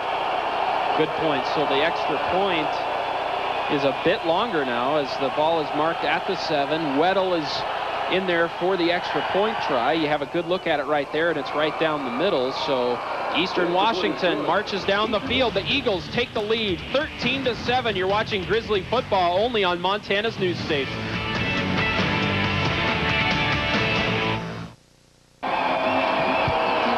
We are back, and there's some atmosphere here today at Washington Grizzly Stadium. The fans are into it. It's just a beautiful day in Missoula, Montana. No wind. The skies are sunny, and it's just beautiful. And it's a great game so far. Eastern Washington leads at 13-7. Schulte will take it into the end zone and take a knee, and it'll be a touchback, and Montana will set up at the 20. And Dave, looking at this ball game so far, there's just been some big plays by the two big play guys for Eastern Washington. As we take a look at the scoring drive, MontanaGrizzlies.com scoring drive. For all the latest information and statistics, log on to MontanaGrizzlies.com, and there you see 7 plays, 73 yards. It took 3:18, and Eric Meyer to Eric Kimball, 35-yard touchdown, and that's just Eric Kimball making a play. That's about all you can say about that. 1st and 10 after the touchback on the kickoff. 1st and 10 for Montana at the 20. Lex Hilliard has it, and he's going nowhere. In fact, loses about 3 yards on the play. The delayed handoff not fooling Eastern Washington. Well, if you looked at Eastern's defensive alignment on that play, Lex never had a chance. They just packed it in the box, the Eagles defensively, playing for the run.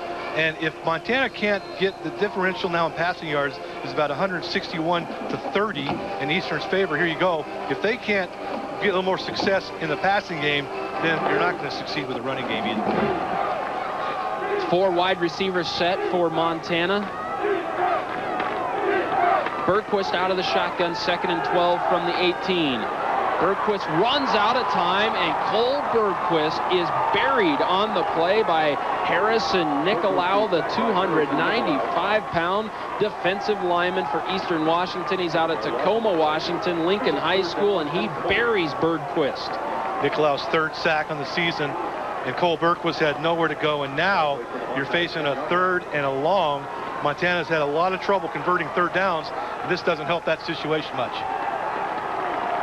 3rd and 20 from the 10-yard line. Certainly not a good situation for Montana. Bergquist out of the shotgun. He's looking for Ferreter. Ferreter has it, and Ferreter has some running room. He's going to be short of the first down, and it's coming back. There's a flag on the play. It looks like there possibly some holding or a face mask back behind the play, so it's coming back. Yeah, the penalty flag's about 10 yards away from a helmet. One of the Eagle players lost their helmet. And Mike Ferreter displaying excellent hands once again, using his hands to catch the ball, and almost picked up a big first down. Looks like it would have come back anyway because of the penalty, however. Bruce Palmer, our referee, has been pretty busy today. We'll see what the call is as they sort it out here. It's 13-7 Eastern. 6:23 to go here in the second quarter at Washington Grizzly Stadium. And now the Eastern Washington coaches are out on the field. Penalty is illegal hands to the face on the offense. Penalty is declined. Result of the play, 4th down. There you saw the replay there as the helmet went flying. And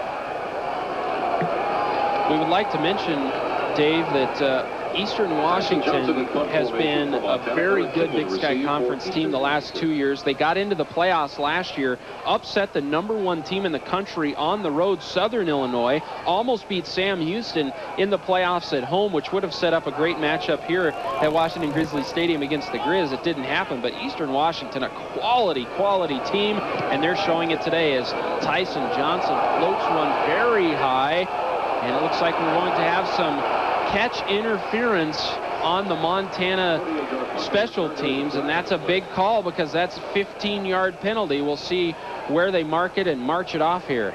Well, I'm sorry if that's a call. That's a bad call because Jimmy Wilson, who was called for it, was blocked in to the returner by an Eastern Washington player. In that case, it should negate the penalty, but there's a couple of yellow flags down there, so I don't think they're buying my explanation. Here's the call. Interference with the opportunity to catch a kick on the kicking team, number 18. Penalty is 15 yards from the spot of the foul. 1st down. I just disagree with that. I'd like to see it again if we can, guys. It looked to me like he was blocked into it, but I may have been wrong. Here we go.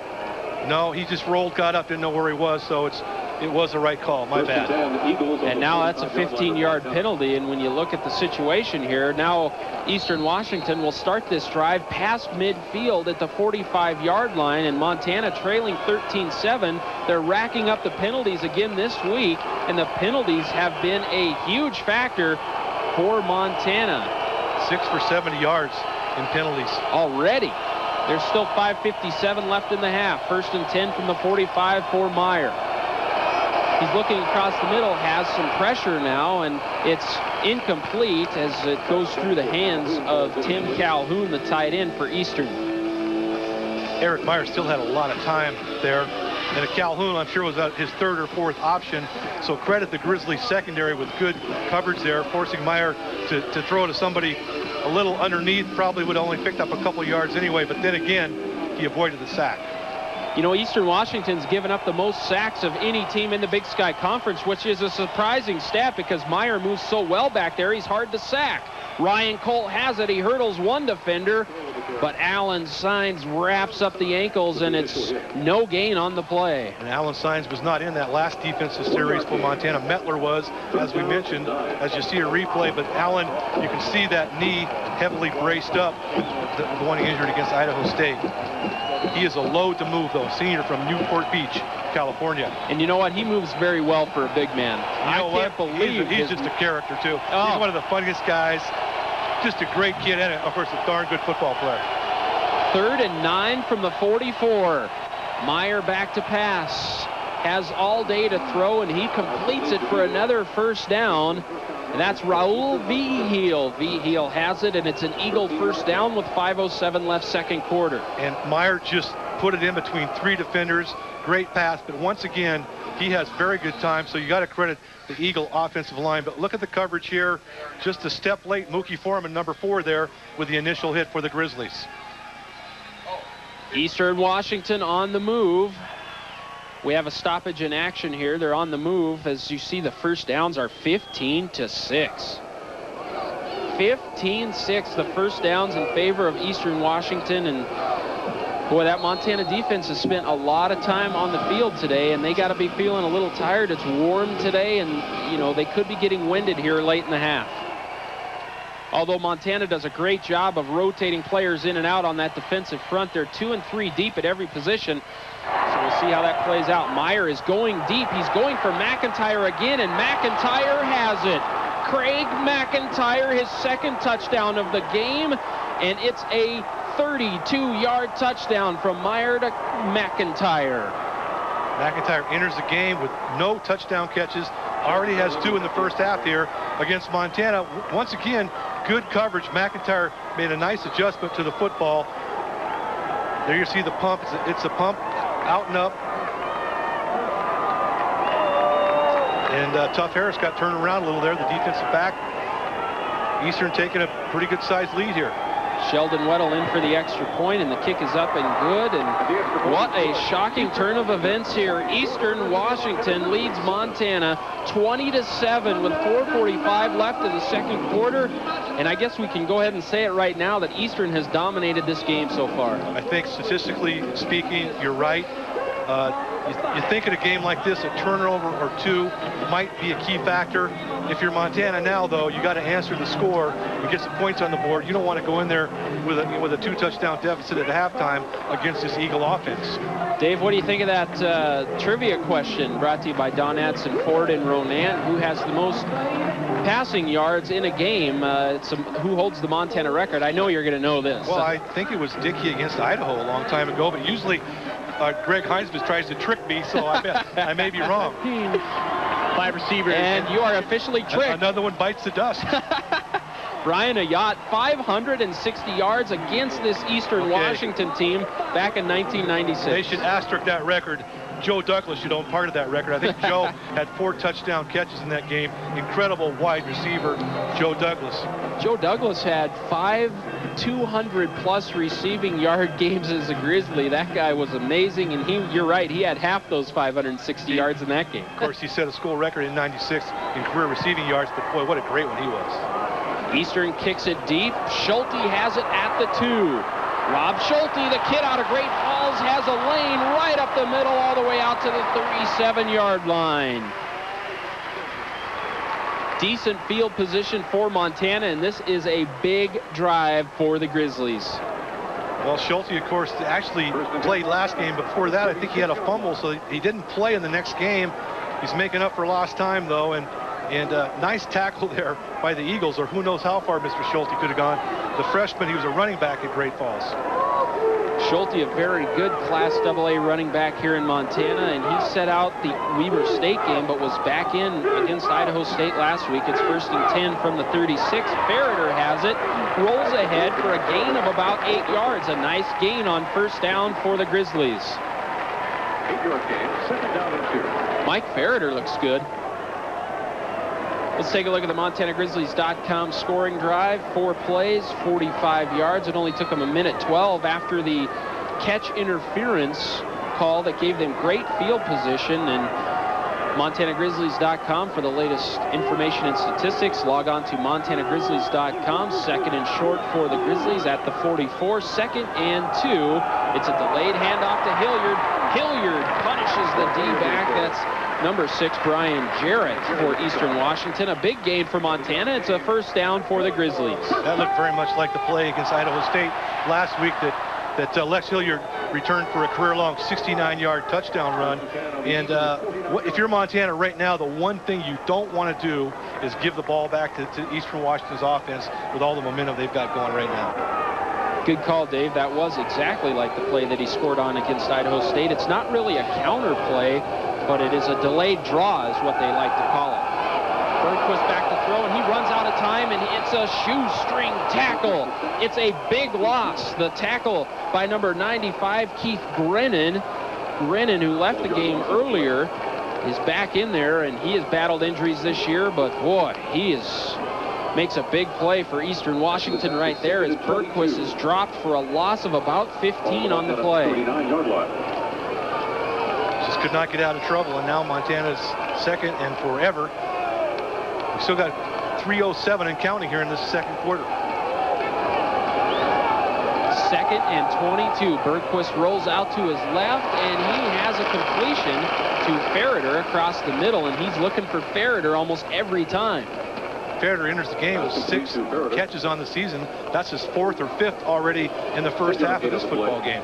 Brings up 3rd down. And this is a tough throw, and this is the kind of throw that Cole needs to make and needs to complete. And he does, and that was a tough throw into traffic right there. So Bergquist shows a little moxie right there by completing a pass, but I'll tell you what, it's still 3rd and long. 3rd and 11 from the 49. They have to get to the 39, so 3rd and 12. Bergquist across the middle has Talmadge, and Talmadge is buried for a gain of about 3 yards.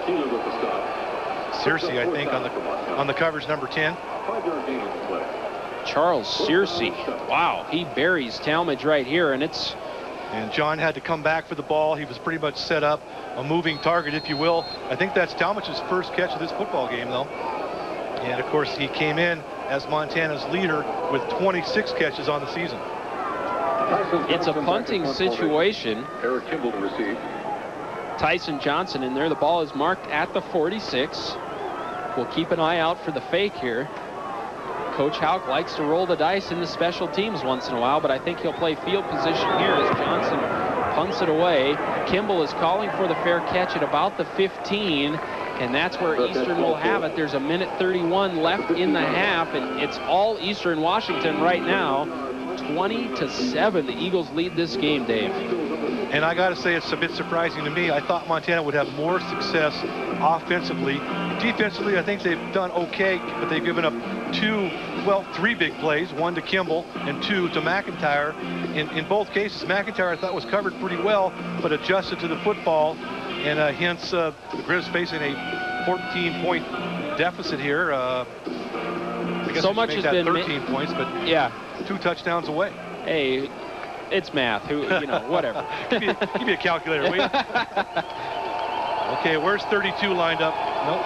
Eastern Washington has it. Ryan Cole, and Ryan Cole is wrapped up out there by that Grizzly defense. It looks like that was Kevin Edwards and also Mike Murphy. Lance Spencer in on the stop. Lance Spencer in there as well. And we talk about this Montana defense this year. They have been very, very stingy against the run. Nobody has been able to run the football on them, but you have seen Montana give up some deep passing plays, some big plays as well, and that's the case so far today. Look at Eric Meyer, 14 of 21 for 208 and 3 touches. So he is putting up some numbers, and it is 2nd and 12, and this is a big defensive stand here for Montana. Looks like Eastern Washington gives it to Ryan Cole, and I was just about ready to say, looks like they might be running out the clock before half here, and then they pound it for a first down. Both teams with all 3 timeouts remaining, so Eastern will probably maybe take 1 or 2 here and try to get the ball downfield. We only got 42 seconds till halftime. But don't forget their big playability, especially with number 32, who can break one at any time. A large crowd today, just standing room only here at Washington Grizzlies Stadium, but they are very quiet right now as Montana in some trouble against Eastern Washington. It's 20-7, and Eastern Washington had 35 first downs last week, so offensive production, nothing new to them as Cole pounds it right up the middle for 6 yards. The Eagles look like they'll be happy to take this 13-point lead in at halftime with another running play to Cole. Should be the last play of the first half. There's Coach Houck there. We're going to grab him as he heads to the locker room, and it'll be interesting to hear what he has to say. I know, knowing Coach Houck like I do, I know he is not happy right now.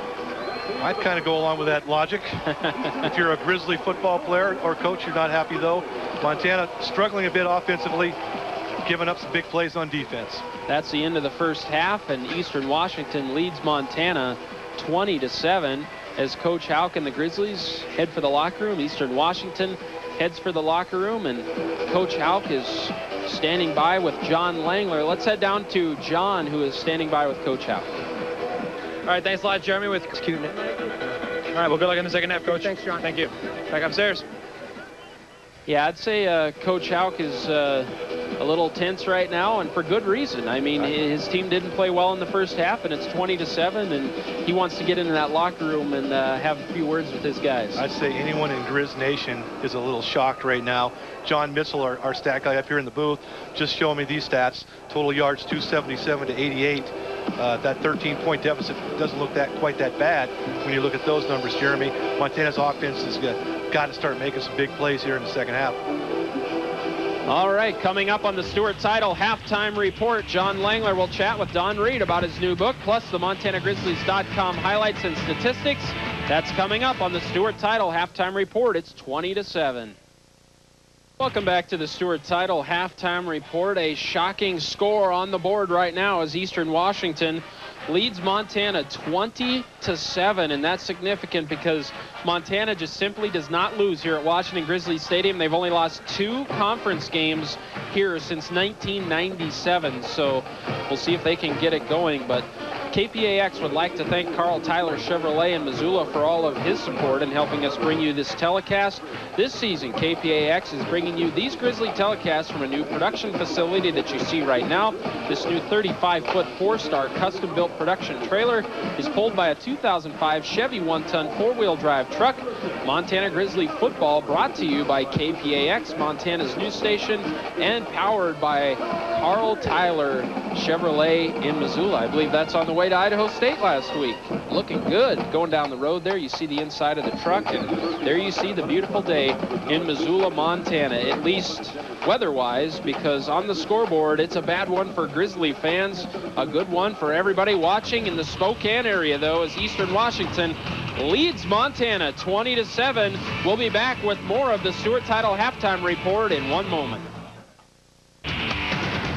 Welcome back to the Stewart Title Halftime Report. You see the score. Eastern Washington leads Montana 20-7. Let's take a look at some of those first half highlights for you. It was quite the half for Eastern Washington as Craig McIntyre catches a pass from Eric Meyer, and Meyer threw the ball well in the first half, and he was looking for Craig McIntyre quite a few times, and that set things up. They missed the extra point there, though, for a 6-0 lead, but Montana marches, and they come right back with Lex Hilliard. Lex Hilliard punches one in. It was 1st and goal at the 3 on that play, and Montana gets their extra points, so it's 7-6. But back comes Eastern Washington, and Meyer throws the bubble screen to Mr. Kimball, and Kimball takes it in for the touchdown. A missed tackle there by the Grizz defense, and Kimball just shows off his speed, his good moves, and that's why he's one of the best players in the country right there. And that made it 13-7 Eastern Washington. And then Meyer one more time to Mr. McIntyre, Craig McIntyre, on the receiving end of this one, as the Grizzlies had some coverage on the play, but just a good throw and catch right there as McIntyre scores his 2nd touchdown of the game. They get the extra point. And that leads us to our MontanaGrizzlies.com halftime statistics. You see the score 20-7. And for all the latest information and statistics, log on to MontanaGrizzlies.com. And Dave, I think the telltale stat for me right here is the total offensive yards. Eastern Washington clicking on all cylinders. The Montana Grizzlies not getting it done offensively. Well, if you're going to beat Montana, how are you going to do it? You're going to stop the rush. And Eastern Washington has sure done that very, very effectively. 14 carries for 19 yards. Of course, sacks are figured into that. Berquist has been sacked a couple times. But Lex Hilliard limited to 10 carries for 33 yards, 3.3 a carry. That ain't going to get it. Bottom line. Of course, the passing part of it, I'm a bit surprised. Montana might have a little more success if they go to a shorter passing game, try to get to the guys like Schulte or Troxel, use their quickness, but they're going to have a tough time going deep against Eastern Washington. There's your halftime score. Eastern Washington leads it 20-7. We're back with the 3rd quarter. Stay with us. College Football Saturday is brought to you by your Montana Ford stores. Ford, built for the road ahead. See your Montana Ford store today. Northwestern Energy, dedicated to serving you. The Dairy Farmers of Montana, who remind you to eat 3 a day of dairy every day. And Stewart Title, excellent customer service by inspired professionals. Certainly a shocking score on the scoreboard right now as Eastern Washington leads Montana at the half, 20-7. We're standing by for head coach Paul Wolf. Eastern Washington head coach Paul Wolf will join us in just a few minutes, but we would like to say hello to the stations across Montana watching today's game. Of course, KPAX in Missoula, KAJ in Kalispell, KRTV in Great Falls, KXLH in Helena, KXLF in Butte, KBZK in Bozeman, and Q2 in Billings. We're standing by for head coach Paul Wolf, and he has to be really excited about that first half as his Eastern Washington Eagles lead Montana 20-7. And I mentioned it earlier, but Montana simply does not lose at home here at Washington Grizzly Stadium. They have only 2 conference losses here at home since 1997. Ironically, one of those was to Eastern Washington, the other to Montana State, and even more irony there is Mike Kramer was the coach on both of those teams. So Eastern Washington on a roll, leading 20-7, and we're standing by for Coach Paul Wolf and getting set as you see Coach Houck on the sidelines, and there's concern on his face, and for good reason, as his Montana Grizzlies struggling in that first half. Lots of penalties, and the offense struggling a little bit as the total yards are very lopsided, as you saw in our MontanaGrizzlies.com halftime statistics. And let's go down to John, who's standing by with head coach Paul Wolf. All right, thanks a lot with Coach Wolf. Coach, good first half. You're up 27. How did you address the first half and adjustments for the second? Well, defensively, we got to keep doing things we've been doing. Had some penalties that really hurt us, allowed them to go down and score. And offensively, we've been a little out of sync. We just haven't run the ball quite as good as we'd like. And we've made some plays in the air. But we have to come back, and we have to block better on the offensive line than we did in the first half. Injury to the defensive and offensive line, how might that affect you in the second? Well, it might. We'll see how our depth goes. We lost a starter in the defensive line and one in the offensive line, and we came in banged up. So we're hoping our kids will keep competing, which they will. Right, good luck, Coach. Thanks a lot. Coach Wolf, after the first half and ready for the second. Back upstairs. Thanks a lot, John. And boy, Coach Paul Wolf has to be real happy. A good guy, too. Paul Wolf, the head coach at Eastern Washington, one of the good guys in this conference, and he was a good player when he played at Washington State, and he's done a real nice job as he has turned this Eastern Washington program into a national powerhouse, and we're seeing a little bit of that today, that these guys have some talent. Well, the Eagles aren't ranked 12th in the country for no reason, and, it's just one of those comparative scores mean nothing theories. Their one league loss, of course, at Idaho State. It was Idaho State's homecoming game, 34-30. Since then, they might be the hottest team in the Big Sky Conference with wins over Portland State and Northern Arizona. These Eagles look like they're for real right now. And if you want to talk to a Grizzly fan, they'll agree with you. Pete Sloan set to kick off, and we are underway in the third quarter. They kick it away from Kimball, who was back there to receive the kicks, and good coverage by the Montana special teams. They had Kimball back there in a kick return situation, which you don't usually see. Matt Lepsock with the tackle, and why not put him down there? He is so explosive and so dangerous. If even in that bubble screen pass that he scored, he didn't have that much running room. He just turned on the burners and outran Montana's defenders. Montana's defense has an opportunity to set the tone of the second half right here. They're starting on D, and the Grizzly defense has a great opportunity to switch the momentum of this game. As I mentioned to you, Guff, the halftime came right at the right time as it kind of broke up Eastern Washington's momentum, and we'll see if the Grizzlies feed off that as Meyer back to pass looking for McIntyre. He is wrapped up quickly by Kevin Edwards. It's a gain of about 6 yards. We'll give it 7 maybe on first down. It'll bring up 2nd and 3. The ball will be marked at the 21. And all that pass is to set up another pass out and up. That's what that's all about. And Kevin's got to be cognizant of that, coming up too quick on McIntyre, who's having a huge game here for the Eagles. 2 touchdowns already for Craig McIntyre. It's 2nd and 3 from the 21. And there is Mr. Ryan Cole, and he has big yardage right up the gut of that Grizzly defense, tackled by Kevin Edwards and also Tyler Thomas. Talked about the outset, the X factor, the 2 Coles, Cole Berquist, Ryan Cole.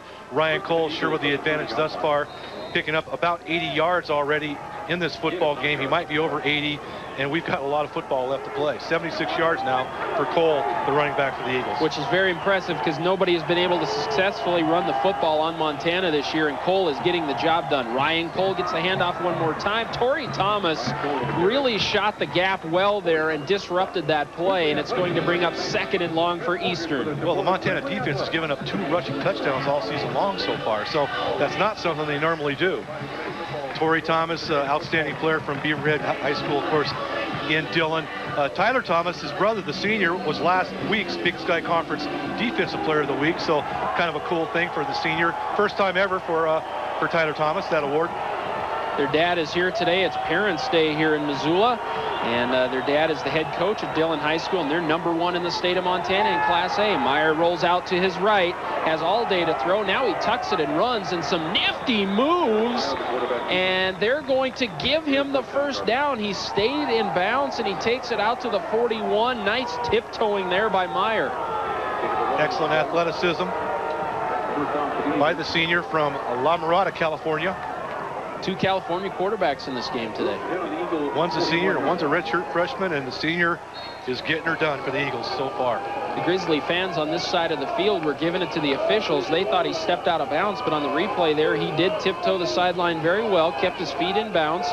Thus, it's 1st and 10 for Eastern at the 41, and Montana's defense really needs to tighten up here. This is a key moment in this ball game. Meyer back to pass, and Meyer is going deep for Kimball. And Kimball has it at the 21-yard line as Kevin Edwards was playing the man and not the ball. And we have a flag down on the play, way behind the play, and it might be roughing the passer. It looks like, yes, that is the call. Personal foul, roughing the passer, number 96 on the defense, 15-yard penalty from the end of the run, automatic first down. And at this point, Montana's defense is getting so frustrated, working their rears off, trying to get to the quarterback. He's so hard to get to. Lance Spencer, with a little frustration there, probably made a late hit on it. We'll see the replay here. Meyer just throwing it up for Kimball, say, hey, go get it. And, of course, the senior receiver does. Kevin Edwards, pretty good coverage, ball right in the money. A disastrous start to the second half for Montana's. It's 1st and goal at the 10 for Eastern Washington. The Eagles lead at 20-7, and they're looking to tack on more. Meyer fakes the pass, gives it to Cole, who only gets about 2 yards up the middle. We'll give him a yard on the play, actually. It's going to be 2nd and goal from the 9, and it would be big for Montana to hold them to a field goal here. It would be huge. Any kind of momentum they can get, they need. They being the Grizzlies. Montana, of course, moved from 4th to 2nd in the rankings with that big 32-10 win last week at Idaho State. But as Coach Houck said, it doesn't matter what you're ranked now, it's what you're ranked in November. And the life has completely come out of Washington Grizzlies Stadium. Many of the fans not even back from halftime yet.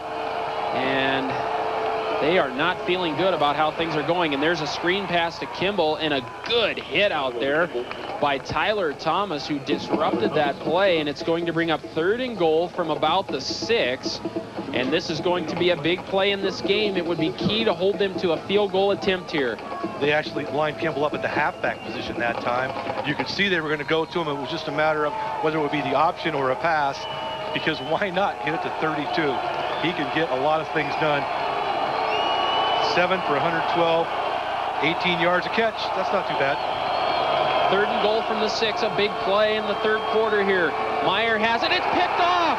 Meyer has been picked off, and that is a big play defensively for Montana. A huge change in momentum right there. Not only do they hold them out of the end zone, but it's a turnover here. We'll see who made the pick here as Meyer throws it across the middle. It's Tyler Joyce, the leading tackler. Tyler Joyce makes a big play for Montana. Tyler Joyce with his first career interception. I think Meyer has only thrown 4 picks this year. Very surprising that a senior would make this kind of mistake. Now, can Montana capitalize on it? Wow, that's a big play right there. A big play, but reality has the ball at the 3-yard line, though, so poor field position, but they'll take that, keeping Eastern Washington off the scoreboard right there as Lex Hilliard moves the pile to about the 6. 2nd and 7 from the 6-yard line, and that is just a major turn of events right there. Especially if Montana can make something out of it and keep the ball away from the Eastern offense. J.R. Waller, the senior running back, has not played, has not carried the ball yet. Banged up a little last week, I think, at Idaho State, has somewhat to do with it. Of course, Lex Hilliard, bread and butter, but struggling at 3.2 per carry. That's the surprise of the game so far, in my opinion. I really thought Lex Hilliard would be able to run the football successfully today. Thus far, he has not been able to. And Cole Bergquist hits his new favorite target, Mike Ferreter. Mike Ferreter has a first down for Montana, and that's a big first down because they were backed up in a hole, and they wanted to move that out of there and certainly not take a 3-and-out right there. Oh, yeah, Mike Ferreter having a career day. He comes into the game with 6 catches on the season. I think that's his 6th already. He's matched his season total. A nice play, good safe play, good first down for Montana. A big first down right there, so it'll be 1st and 10 with the ball marked at the 15, and they run the option, and that's Matt Troxel. Troxel fumbles the football, but it's out of bounds. Barely gets out of bounds as the Eagles were all over it there, but it's out of bounds, and Troxel on the end around fumbled it, but the Grizzlies are going to even gain some yards on the fumble there, so all is well for Montana right now. I like this play. It's almost a misdirection. You pitch to one of your quick guys, but I like it better on the wide side of the field. Give him a little more chance to move around, use his quickness. Him, number 11, the redshirt freshman Matt Troxel from Coeur d'Alene. Of course, his dad, Van Troxel, was a Grizz quarterback back in the day. There, see Ferreter's numbers. Career day so far for the freshman from Helena. I like the play call right there, though, like you said, to shake it up a little bit, give him a different look. And Cole Bergquist back to throw, and it is caught by Troxel out there. Troxel lined up in the slot position, and that's going to be another first down for Montana. And Cole Bergquist looks a little more confident here in the 3rd quarter. And that is what Eastern's defense is going to give you. They play such a deep zone defense. Look at those safeties the next time they're lined up. Unless they're preparing for the run, this will also make them try to play a little, maybe have to play a little more honest. Maybe Lex Hilliard could have some more success. They are, see, look at the way they drop back into coverage, those safeties. Ferreter in motion. Cole Bergquist runs the fake beautifully, and he pitches it to Ferreter. Ferreter is off to the races, loose up the sidelines, and it's all the way down to the 38-yard line. Cole kept it well, ran the fake perfectly, and pitched it late, which was the right decision, and Ferreter picks up about 15 yards after the pitch. A great play. It was a great read by Bergquist, but boy, look when he pitches this.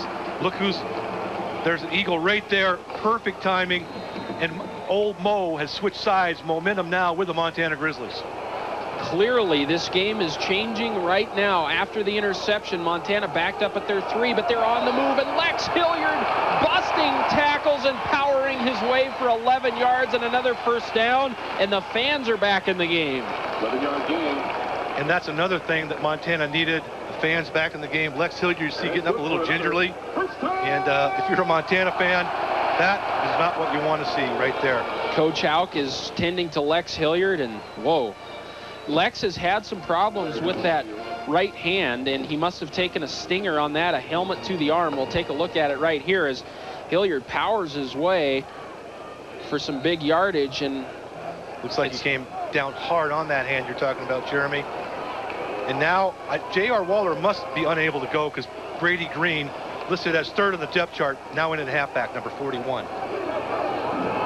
Ferreter in motion. And they give it to Brady Green, and Brady Green is loose up the middle for about 12 yards, and Montana is running it down the throat of this Eastern Washington defense right now and moving the ball, and this drive started at the 3. What a drive by Cole Bergquist. And what a great opportunity for Brady Green to get to carry the ball. Came into the ball game with only 14 carries on the season. Junior running back from Brighton, Utah, and just exploded through that hole. Nice opening by that O-line of Montana. Brady Green, not the power back that Lex Hilliard is, but he has some speed. As Cole Bergquist has it 1st and 10, they give it to Brady Green one more time, and he gets it down inside the 10 to about the 9. Picks up about 4 on the play. I like that play right there. I like to fake the dive, have Bergquist bootleg it to the left. He's probably a better runner than everybody thinks. Very, very athletic, pretty quick kid. I always like that quarterback draw if, in fact, it's the right situation. 2nd down and about 6. The ball is marked at the 9. Bergquist out of the shotgun. John Talmadge not in the ball game at the present time. They give it to Brady Green, a draw up the middle, and a good solid play there by that Eastern Washington linebacking unit. That's Jake Young out of Kamei, Idaho. And of course the athletic training staff and the university docs looking at Lex Hilliard there over on the sidelines. And Lex just left a couple plays ago. Couldn't tell the nature of the injury. Could have been hand, arm, we're not sure. Big play right here. It's 3rd and 5 for the Montana Grizzlies. We'll call it 3rd and 4. And the ball is marked at the 7. They have to get to the 3. Cole Bergquist has some running room. He tucks it and runs, and Cole Bergquist fumbles the football. Eric Allen appears to be on it, and it's going to be a touchdown for the Grizz. Scary moment for Montana. Cole Bergquist, I hate to say I told you so, but I do like that play. Bergquist wheels it. There is a flag down, however. It's coming back, I believe.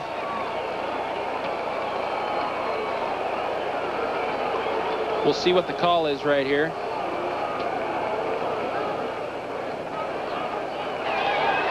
Illegal formation. On the offense, number 76, not on the line of scrimmage. 5-yard penalty from the previous spot. Replay, 3rd down. There you see 76. He's a left tackle. That's Brad Rhodes, and I do not see what they're talking about. Sorry. Did not see the flag, though. It was over here to our left. Must have been thrown right away, but I didn't see it. Montana now faced with another 3rd down situation, and Cole clearly fumbled the ball before he crossed the plane, and you see Coach Houck there. I know he is not happy about that call, as it costs Montana a touchdown for the moment. But Cole did fumble it before he crossed the goal line there, and Eric Allen did recover it for the touchdown. But now Montana in a tough spot here. It's going to be 3rd and 10, and the ball is going to be marked at the 13 after the illegal formation call, where they said Brad Rhodes was not on the line of scrimmage. So it was tough to tell on the replay there, but at any rate, it's 3rd and 10 from the 13. Bergquist out of the shotgun, and he's throwing for the corner of the end zone, and that's Ryan Bagley, and Bagley drops it. And for some reason, I did not see John Talmadge in the game. You know Montana will have to try to get some points up by bringing in field goal kicker Dan Carpenter. I'm not sure if Bagley was still in the end zone. If so, he dropped a touchdown pass. Or if somebody tipped it. I couldn't tell if anyone tipped it or not, but Bagley was open in the corner of the end zone. Cole Bergquist put a nice throw on it, and I couldn't tell if he would have been in bounds or not with that replay. We'll see, but Dan Carpenter is in for a field goal. It's a 30-yard field goal attempt for Dan Carpenter, and the kick is up and good. So it's a key situation for Montana. They drive the length of the field, and at least they get some points out of it, and the momentum has changed. It's Eastern Washington 20, Montana 10. We'll be back. We'll take one more look at Ryan Bagley's attempt at the touchdown here, and the sun is right in his eyes right there. It is not tipped, but Bagley looks like he would have been out of bounds even if he would have caught the ball. So it doesn't look like that was a situation where Montana would have got a touchdown even if he would have caught the football. So at any rate, they get a field goal, and it's a 10-point game. And Sloan has kicked it deep, and there is a big hit by Van Cooper, and there's a flag on the play. We'll see what the call is here, and it's coming back. You can tell Coach Houck is clapping on the sidelines, so Eastern will be backed up deep in their own end. We'll see what the call is here. During the return, holding, number 6 on the return team. 10-yard penalty from the spot of the foul. 1st down. So they're going to be deep into their own end zone here. And here's a look at the MontanaGrizzlies.com scoring drive for all the latest information and statistics. Log on to MontanaGrizzlies.com. 11 plays, 85 yards, a 30-yard field goal. They had a touchdown called back there on an illegal formation. And at any rate, it was a good drive, though, for Montana. They got the interception, and the momentum has changed now. The fans are back into it, and it's deafening right now in Washington Grizzlies Stadium. There's Ryan Cole right up the middle. He's going to get about 2 yards on the play, so it'll bring up 2nd and 8, and this is a key situation in the game. Well, at any rate, too, it was a very questionable call. We saw the replay. Brad Rhodes, the left tackle, ruled that he wasn't on the line of scrimmage. To me, it looked like he clearly was on the line of scrimmage.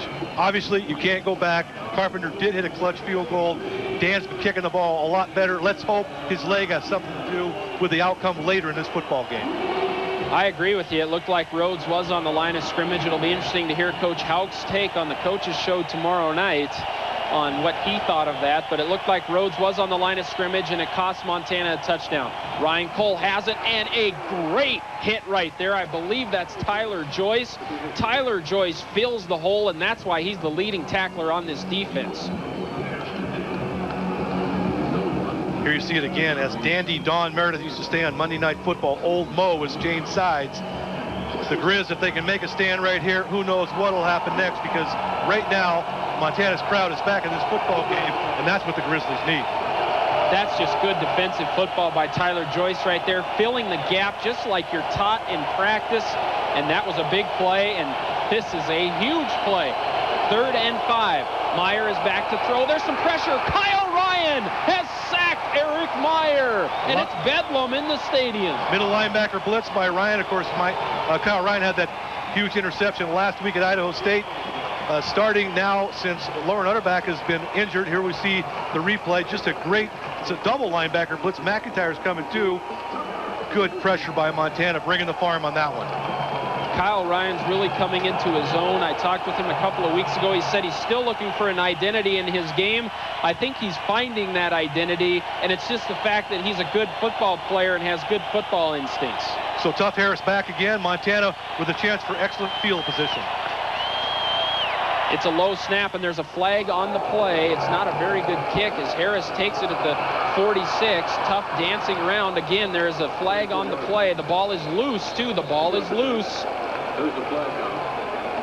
But there's a flag way back where the ball was kicked.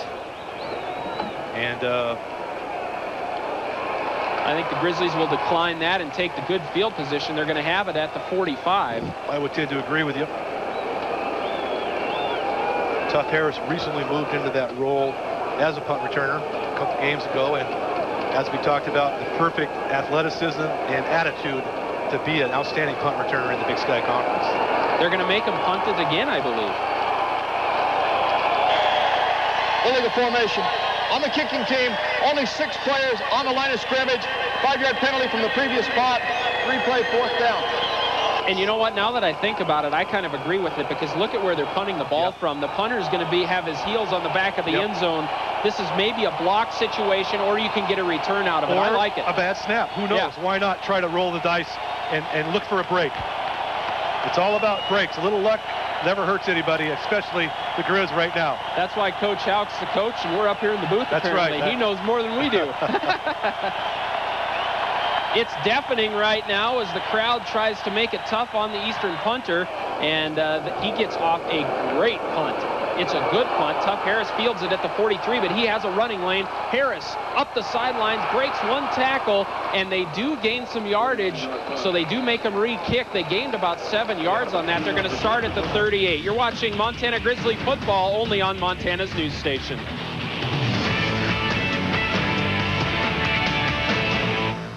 Washington center Craig Sigler has a shoulder sprain in his AC joint, will not return. Garrett Quinn, the defensive end, lower leg injury, will not return. And we have some interesting notes. Eric Meyer set the school career completions record in the first half, and Eric Kimball set the career all-purpose record in the first quarter.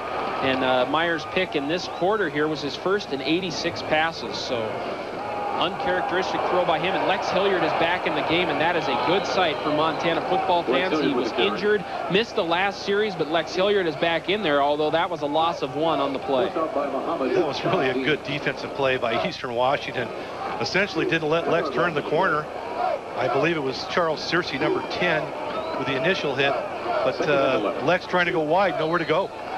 Cole's numbers really not bad. They're just not throwing for a lot of yardage. They're throwing short routes. They're just not going deep at this point in the game. There's a bubble screen to Lex Hilliard. Nice move by Hilliard. Wow, can he break some tackles?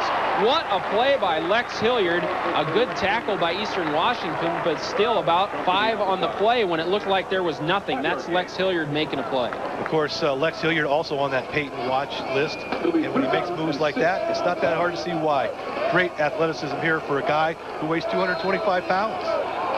Broke the tackle of Brandon Keeler. In fact, left Brandon Keeler standing in his tracks right there. But at any rate, it's a big third down play right here. 3rd and 7 from the 35 for Montana. Bergquist out of the shotgun, and he's going deep. Cole Bergquist is going deep for Ryan Bagley. There's lots of contact. The fans are all over the official. There is no hanky on the field, though. It looked to me like Bagley just fell down. I did not. It didn't look like there was any contact there, but as we see the replay here, maybe I'll be proven wrong. And it looked to me like they were both playing the ball, but he did turn his head. Yeah, that's a good no call. Montana will go for it here on 4th down. And the Grizz faithful, of course, not happy with not seeing a yellow flag on that play. No, they're not. Sideline warning now for Eastern Washington by the referee. But at any rate, the crowd's back in the game, and that's big for Montana because in the middle of the 2nd quarter, it was silent in here. And if you really want to get them back in this game, convert this 4th down conversion for a 1st down. 4th and 6 from the 34. Montana is going for it. Bergquist is out of the shotgun. He's going deep again. It's the same play. Bagley makes the catch, but they say he is out of bounds. They say he did not have possession of the football. It was the same play as before, but Montana goes deep on 3rd and 6. We'll take one more look at it here, see if we can get a look on whether Ryan did actually make the catch and if he was in the... No, it's hard to tell. It looked kind of like he was bobbling it. It's hard to see from that replay, though. But and as far as the Montana's offense is concerned, Jeremy, as we see the replay here, John Talmadge must be hurt. He's still not in the football game. Good point. Boy, that's close. Close. It's very close. Remember, you have to have control. It's only 1 foot in college football, of course, but you must have control. Montana goes for it, doesn't get it. Now the defense has got to step it up again. It looked like he had 1 foot in, but he didn't have possession of the football. And there's a completion to Eric Kimball, and the officials say he caught it for a gain of 9, and the fans are beside themselves. I think this was not a catch. I think it was hit the ground. But the linesman was right behind the play. See if we can see it from this angle.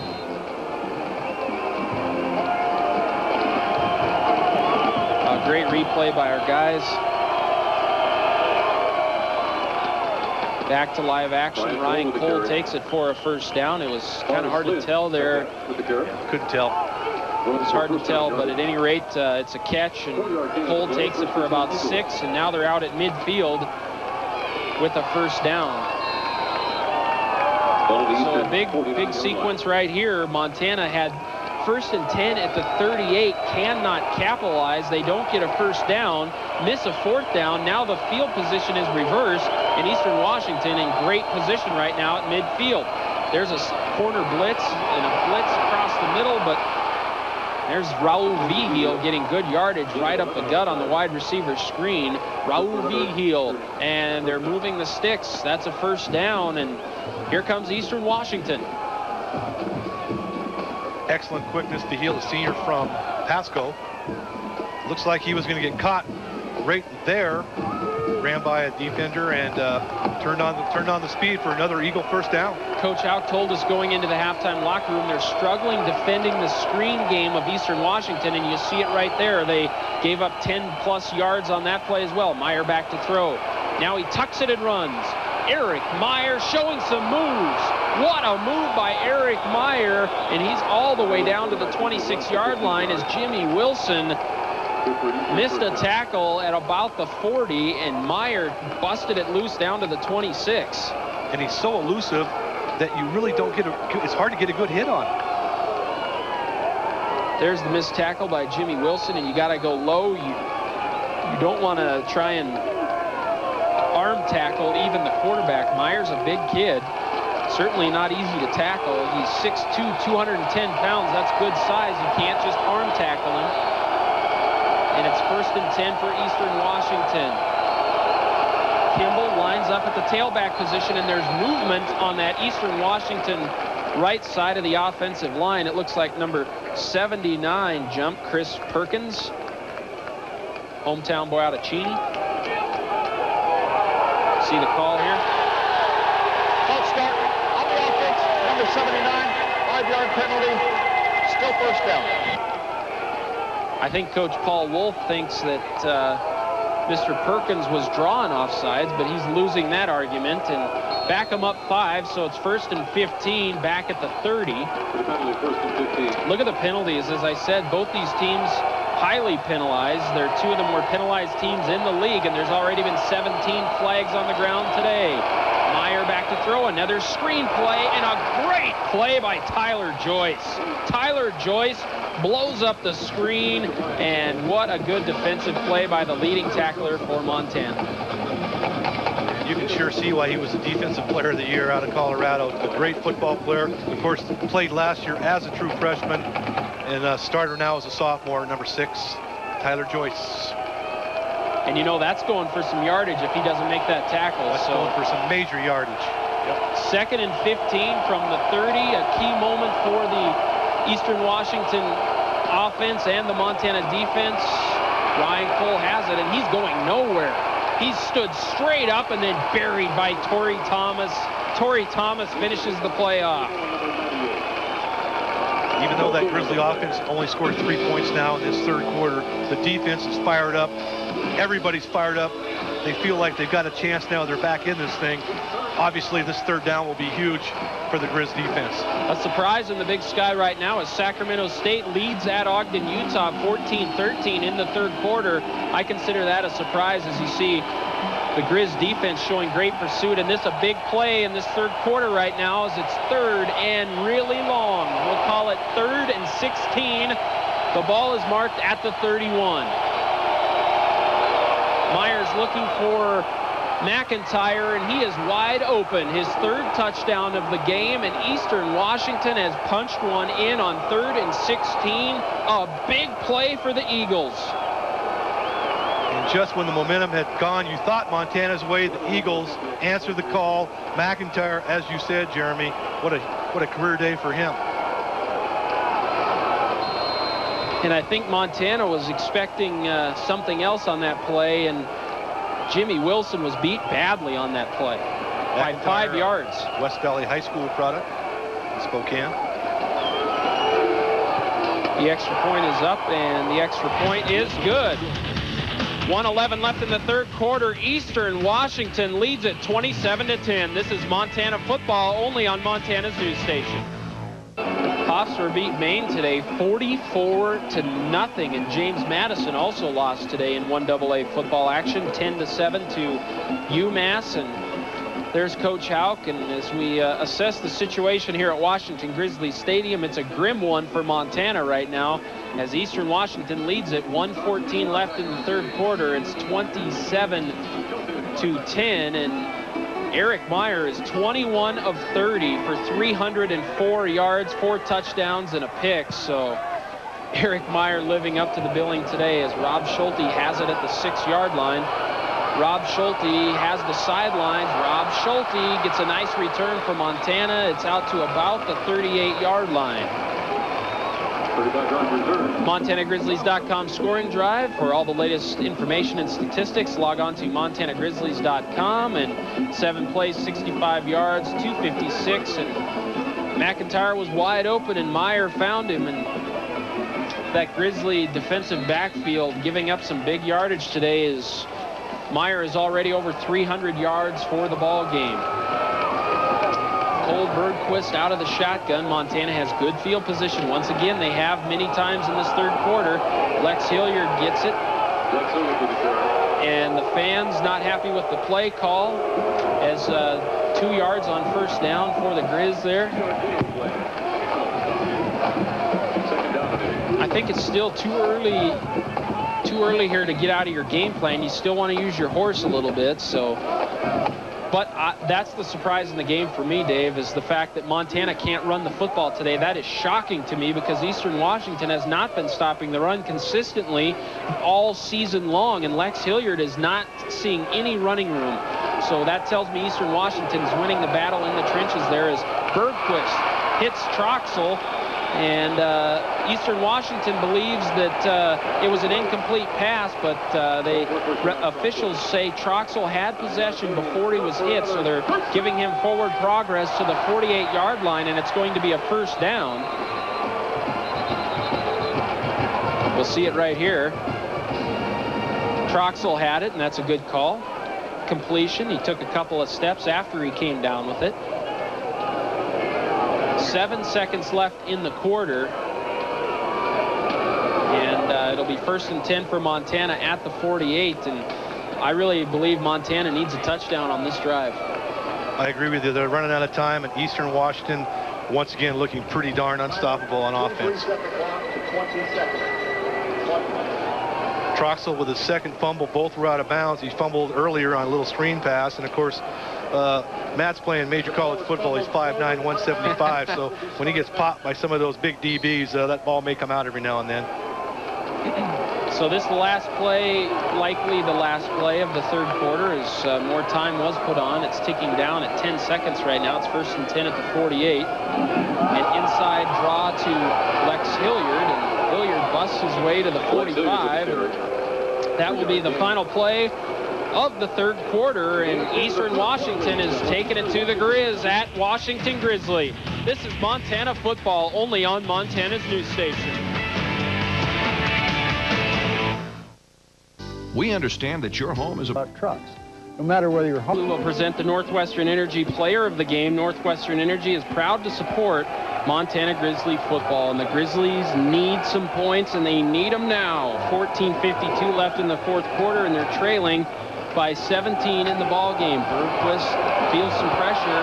Now he rolls out to his right, and he takes a hit, but he gets back to about the original line of scrimmage. Let's find out what's happening with John Talmadge. Let's go down to John Langler.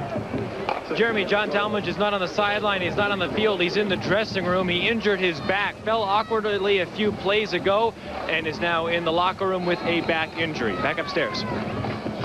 Thanks, John. So we probably will not see Mr. Talmadge again today, and that means more playing time for Matt Troxel, who is split to the top of the screen in the slot position, and Mike Farrett are having a big day as well, and it's 2nd and 12 from the 38. Bergquist out of the shotgun. He's looking down the middle, looking for Bagley. Ryan Bagley has it. Bagley has a Montana first down at the 22. A big play for the Grizzlies as they need some points. Decent time for Cole Bergquist to get that pass off. See the center, Jeff Marshall, there with a nice block, as well as Chris Orrick, 69, the left guard, and a nice adjustment by Ryan Bagley to make that grab. Baggs had a slow start to the season this year, but he has come on in the last couple of weeks and is making those tough catches across the middle. A good possession receiver. He's at the bottom of your screen. Bergquist is looking for him again. They have Bagley on the slant. Ryan Bagley is loose, and Bagley scores a Grizz touchdown. Just what the doctor ordered for Montana. Big things were expected of Ryan Bagley. He was just a great high school athlete coming out of C.M. Russell High School in Great Falls. Struggled a bit. That's his first career touchdown catch, and he showed some good muscle and strength battling his way into the end zone. Wow, that came right at the right time for Montana. The extra point is up, and the extra point is good. So with 13:38 to go, Montana back in it. It's 27-17. Eastern Washington. This is Grizz football, only on Montana's news station. We are back at Washington Grizzlies Stadium. Montana has punched one in. There's still 13:38 to go. Lots of football left. Eastern Washington leads it 27-17. The fans are back in the game, and Pete Sloan is kicking it deep for Montana. It's fielded at about the 2. That's Searcy. Searcy breaking some tackles, and there's a fumble. Yes! There's a fumble, and Montana just what the doctor ordered. Just what the doctor ordered. Montana has recovered a fumble. What a turn of events. And there's the official signal, and this crowd of 23,000 plus is rocking and rolling now here in Washington Grizzly Stadium. Wow, that is a turn of events of major proportion. Charles Searcy coughs it up. And the Grizz are all over it, and they have it at the 25-yard line. Still 13:28 to go. And there were too many bodies rolling around to see who ended up with it. We'll try to find that out for you. There's the MontanaGrizzlies.com scoring drive. 7 plays, 60 yards. Took 2:36. Cole Bergquist to CMR product Ryan Bagley, a 22-yard touchdown, and the Grizz have it right back after the fumble on the kickoff. There's a screen pass to Quentin Jackson, and it was thrown behind the line of scrimmage. It's a fumble, and Eastern Washington has it. Wow. Montana with a trick play. 34. Jackson was, I'm sure, going to throw the ball because it was definitely a lateral.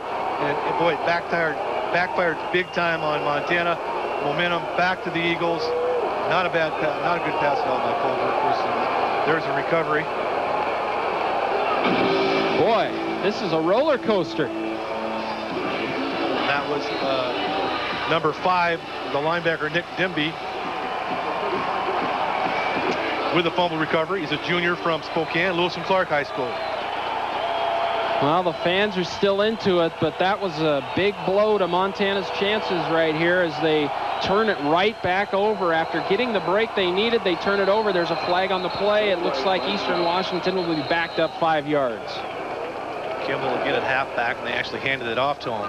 Prior to the snap, delay game, offense number 9. So a turnover on the kickoff, and the first play right after the turnover, the place is rocking and rolling, and the Grizz turn it right back over to them. Trying a trick play. I like the call. I like a trick play, but you're on the 25. You've got momentum.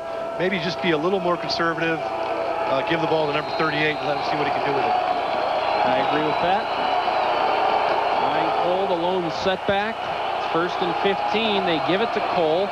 Cole is wrapped up. Gets a gain of about 4, so it's going to be 2nd and 11.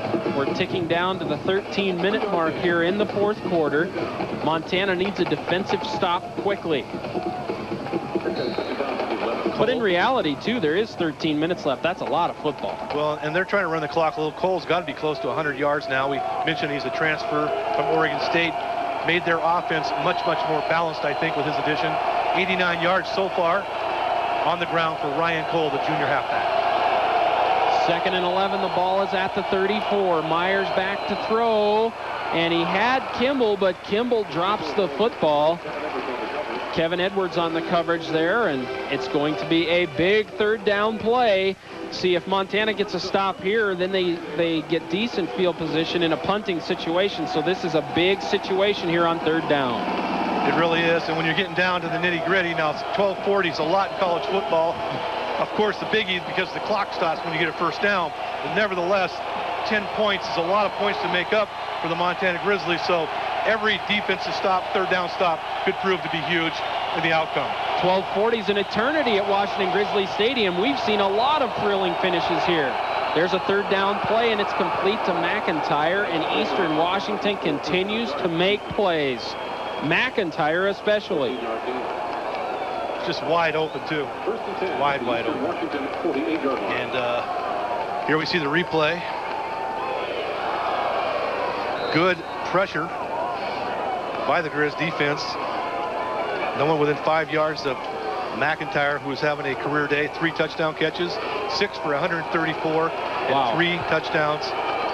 That was my career. What were his stats coming into the game? His stats coming in were 8 catches for 109 yards. So he's bettered those in one day today. Dramatically. Doubled them. Yep. No gain on the play, maybe a yard, so 2nd and 9.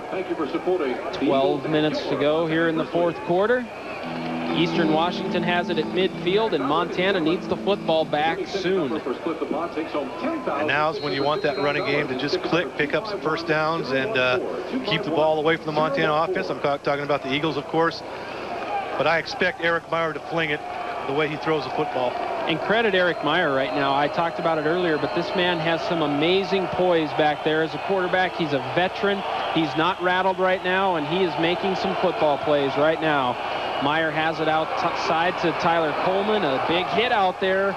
So it's going to be third down, and that's Shane McIntyre, the kid out of Helena Capital. And Tyler Coleman had a big touchdown last week for Eastern Washington in the Northern Arizona game. And now another big third down, and at some point here, Montana has got to come up with a stop. Shane McIntyre, of course, one of the team captains for Montana. Brad Rhodes and J.R. Waller offensively. McIntyre and Lance Spencer, the season-long captains as picked by their teammates before the season started. 3rd and 4. They need to get to the 42-yard line. Myers 23 of 33 for 322 today. 4 touchdowns. Great stats for the All-American candidate. Meyer is back to throw. There is some pressure, but now he has all kinds of running room, and Meyer is loose up the sidelines. Meyer has a first down at about the 33-yard line. And it looks like he called it audible when he saw the linebacker blitz McIntyre coming in from the right. Then, of course, he went the other way to his right in nothing but green space, and another third down conversion for the Eagles, and they've been pretty efficient today. Eastern Washington brings in their running formation. All receivers check out. Kimball and Coleman head to the bench. It's going to be a double tight end set, a running situation, and Eastern Washington is 7 for 11 on third down conversions. That is impressive. They've had a couple of those here in the last few minutes, a couple of big third downs. There's Ryan Coley, gets to the outside, and then it's bottled up nicely. That's Croy Bierman.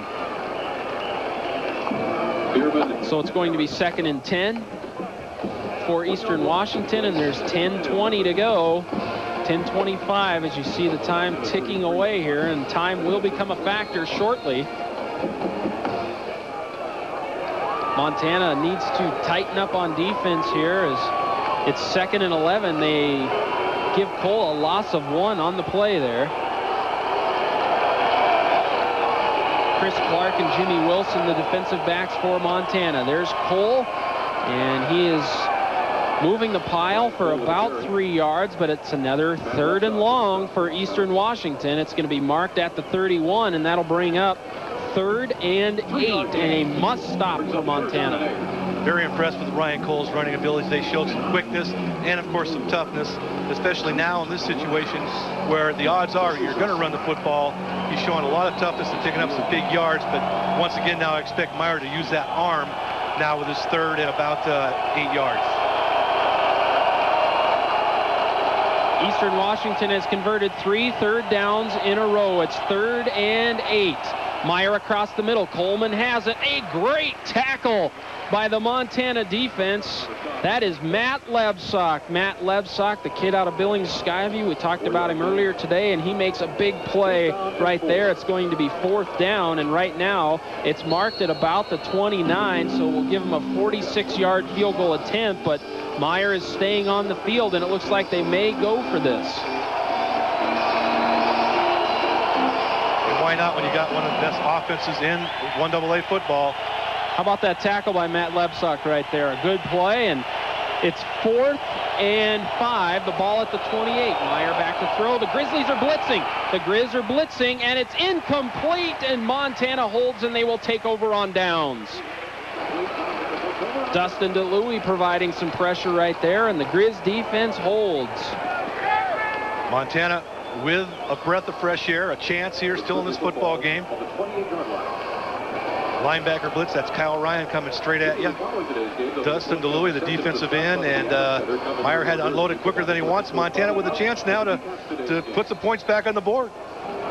Kind of surprised they didn't try a field goal there. It was a 46-yarder, but at any rate, they went for it, and Montana takes over on downs. 1st and 10, Cole Bergquist out of the shotgun. Bergquist has Bagley. Bagley on that short drag across the middle. It's a 1st down for Montana, stopping the clock. It's at the 40. The clock stops when you get a 1st down, so Montana needs to be efficient here. You see 8:28 left.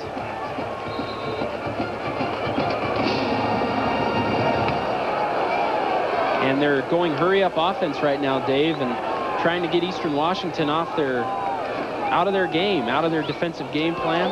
Ferreter in motion. Cole getting some pressure. He rolls out and just throws it away, and that's a good decision right there. Good decision by Cole Bergquist. Yes, it was. 2nd down and 10. course, John Talmadge in the locker room with what we have was reported as a back injury. Obviously, we don't know the severity of it.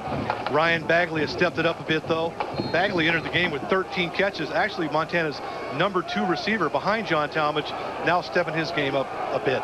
Cole Bergquist not playing that bad today. The story of the game offensively for Montana is their inability to run the football right now. Cole Bergquist back to throw. He steps up into the pocket, has Bagley across the middle, and Ryan Bagley makes another big catch across the middle. They mark it at the 49. It's going to be a first down, and it stops the clock. Bagley, another tough catch. And, of course, Cole Bergquist with an earlier touchdown pass to Bagley. That was his 4th on the young season. Of course, Cole Bergquist, a redshirt freshman, getting his first career start last week in Pocatello against Idaho State. 4 wide receivers in the game. Bagley has 5 catches for 62 yards and a touchdown.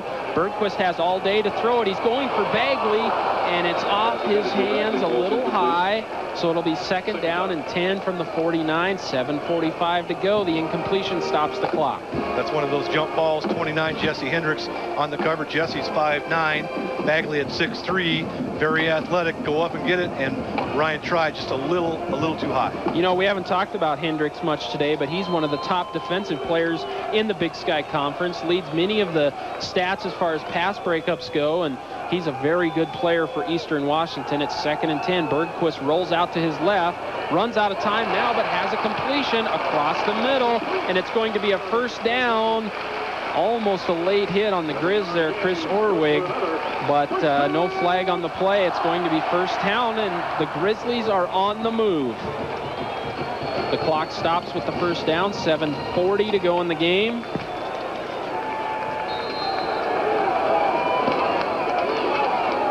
Cole Bergquist, 1st and 10 for Montana at the 37. He's looking for Bagley. Bagley has it. Bagley tries to turn it upfield, forges ahead for the first down, and Ryan Bagley is making some plays here when the Grizzlies need it. And we may have seen the emergence of a young sophomore receiver here. Bagley showing a lot of heart, a lot of character, making some tough grabs in what's becoming now a critical situation. We got 7:25 left to go in this football game.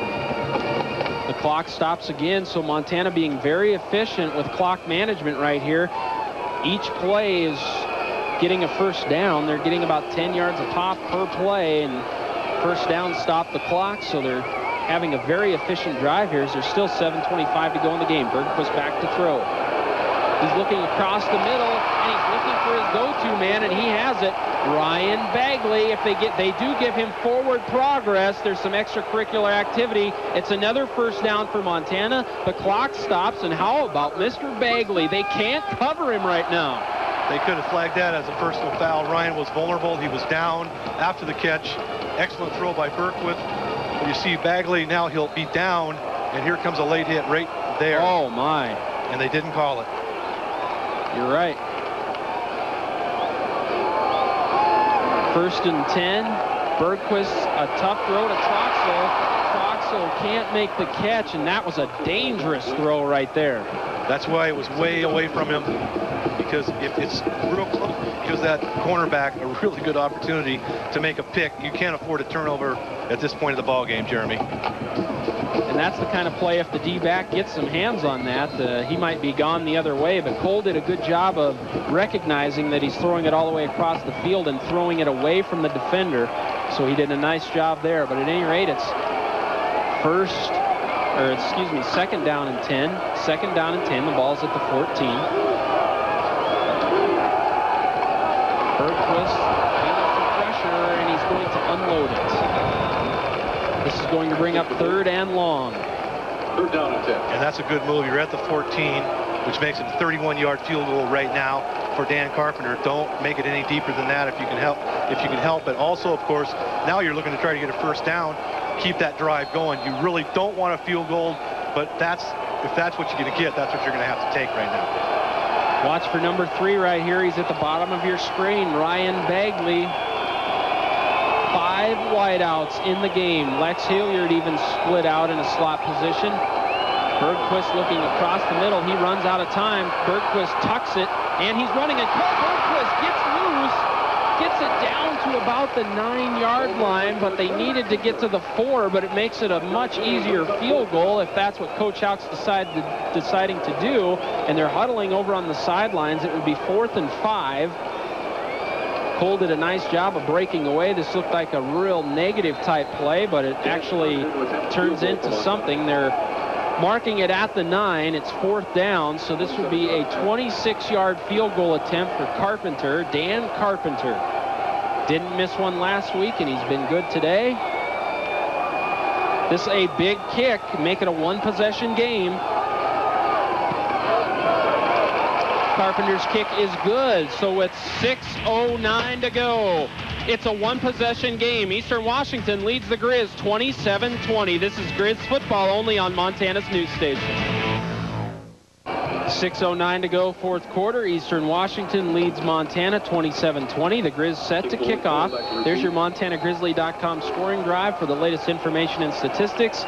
Log on to MontanaGrizzlies.com. 11 plays, 63 yards. It took 2:27, a very efficient drive by Cole Bergquist, a 27-yard field goal by Dan Carpenter, and Pete Sloan kicks it deep, gets it 5 yards deep into the end zone, and Eastern Washington will take a knee. It's a touchback, and the Eagles will start out at the 20, and with 6:09 to go, this is where the Grizz defense needs to step up to the plate and make some stops, because Eastern Washington's offense, to their credit, has been very, very effective today, and they have moved the ball at will on this Montana defense, and we'll see how the Grizzlies play it. The Thomas boys are in at safety. Alan Sines is in there, one of the top run stuffers for Montana. And here we go, 6:09 to go in the ball game.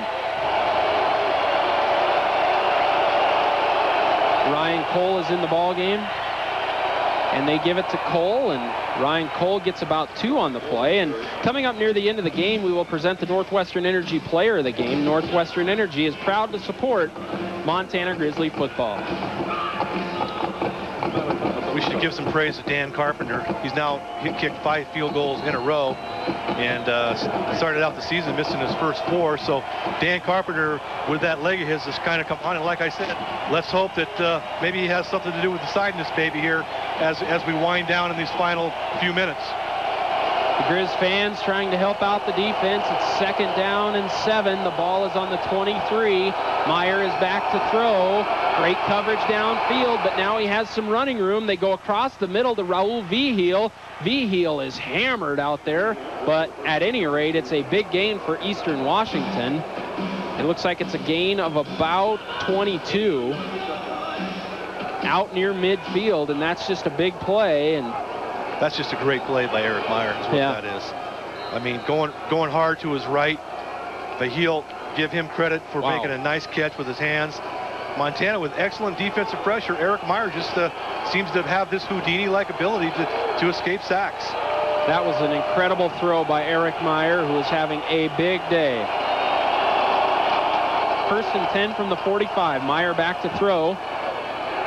And that pass is incomplete, and boy, Eastern Washington throwing the football. You'd think they'd be working the clock here, as that incompletion stops the clock. It's 2nd and 10 now. There's 4:57 to go, but if I was them, I'd be running the football right now. That is kind of surprising, or at least going to the underneath routes so guys stay in bounds, go to the short stuff, and I wouldn't be surprised to see them go back to the running game here maybe. Montana with 2 timeouts. They had to take the 1 timeout about 3 offensive series ago. Ryan Cole, the lone setback. Eric Meyer under center at 2nd and 10. The draw play to Cole is going nowhere. Ryan Cole gets maybe a couple on the play, and here comes the play of the game so far. 3rd and 8 for this Eastern Washington offense. Yeah, in this last series, every 3rd down that Eastern encounters will be the play of the day, because Montana needs to get the ball back for an opportunity to tie this baby up. So far, to me, the key play in the game is when Montana got the fumble on the kickoff. Very next play, they get a backwards pass that is turned over to Eastern Washington. That's the key point in the game, but that's a long-distant memory at this point, because right now it's 3rd and 8 for Eastern Washington, and you can't even hear yourself think in Washington Grizzly Stadium. The fans are deafening right now. There's a blitz. Meyer rolls out to his right.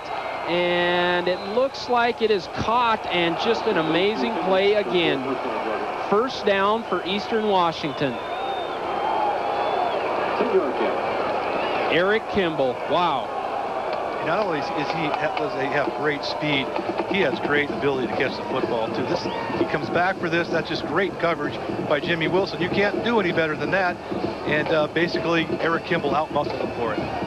Eric Kimball, 9 catches, 135 yards. That's above his season average. He averages over 100 yards a game receiving. But he's having a big day, and just another day at the office for Eric Kimball. He's just flat solid all season long. Ranked among the national leaders in both catches per game and yards per game, in the top 10 in both categories, Kimball. First and 10 from the 43. Meyer back to throw, and he's going deep for Kimball.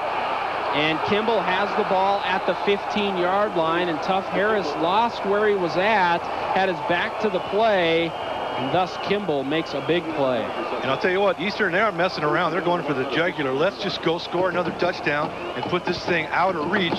Kind of surprising, but when you've got 32, made a great adjustment to the football. Tough Harris with pretty good coverage there. Eric Kimball just got to it quicker. And you're right, they're being very aggressive right now. Credit them for not sitting on this lead and working the clock. And so much for my theory. I said they should be running the football, and they're just throwing it deep and gaining some yards. Of course, right now, a field goal puts it out of reach almost for Montana. Yeah. So now you may see him go back to a little more conservative offense, but then again, maybe not. They hand it off to Cole, and Cole is going nowhere. And one thing you got to remember in this situation, if they do hold them to a field goal situation, Alan Sines is one of the best field goal blockers in the Big Sky Conference. Has a couple blocks already this year. So the Grizz still have some hope here if they can somehow hold Eastern Washington out of the end zone here.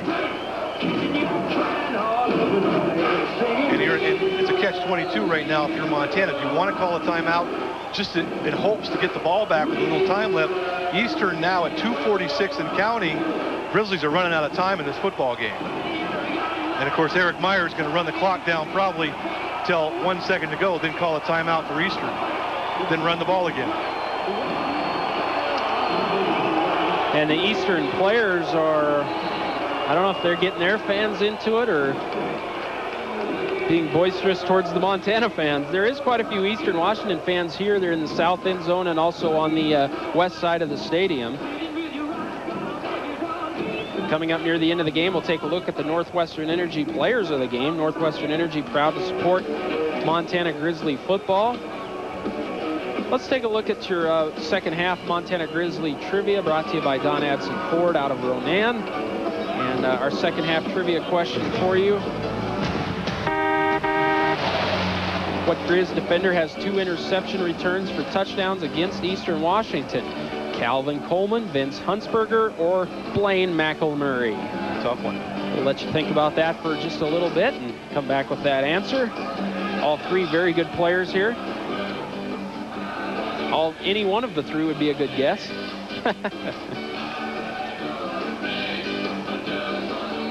And this is a good second half for Montana. They've played well in the second half. They really dug themselves a hole in that first half, though, and they've been fighting out of it the whole time here in the second half. Got in that hole in the first half, as you said, Jeremy, and they just never really could get over the hump. Close to it. Tried that trick pit play that backfired on them, which you mentioned was probably the play of the game as far as momentum's concerned. Now, second down and not a lot of time left.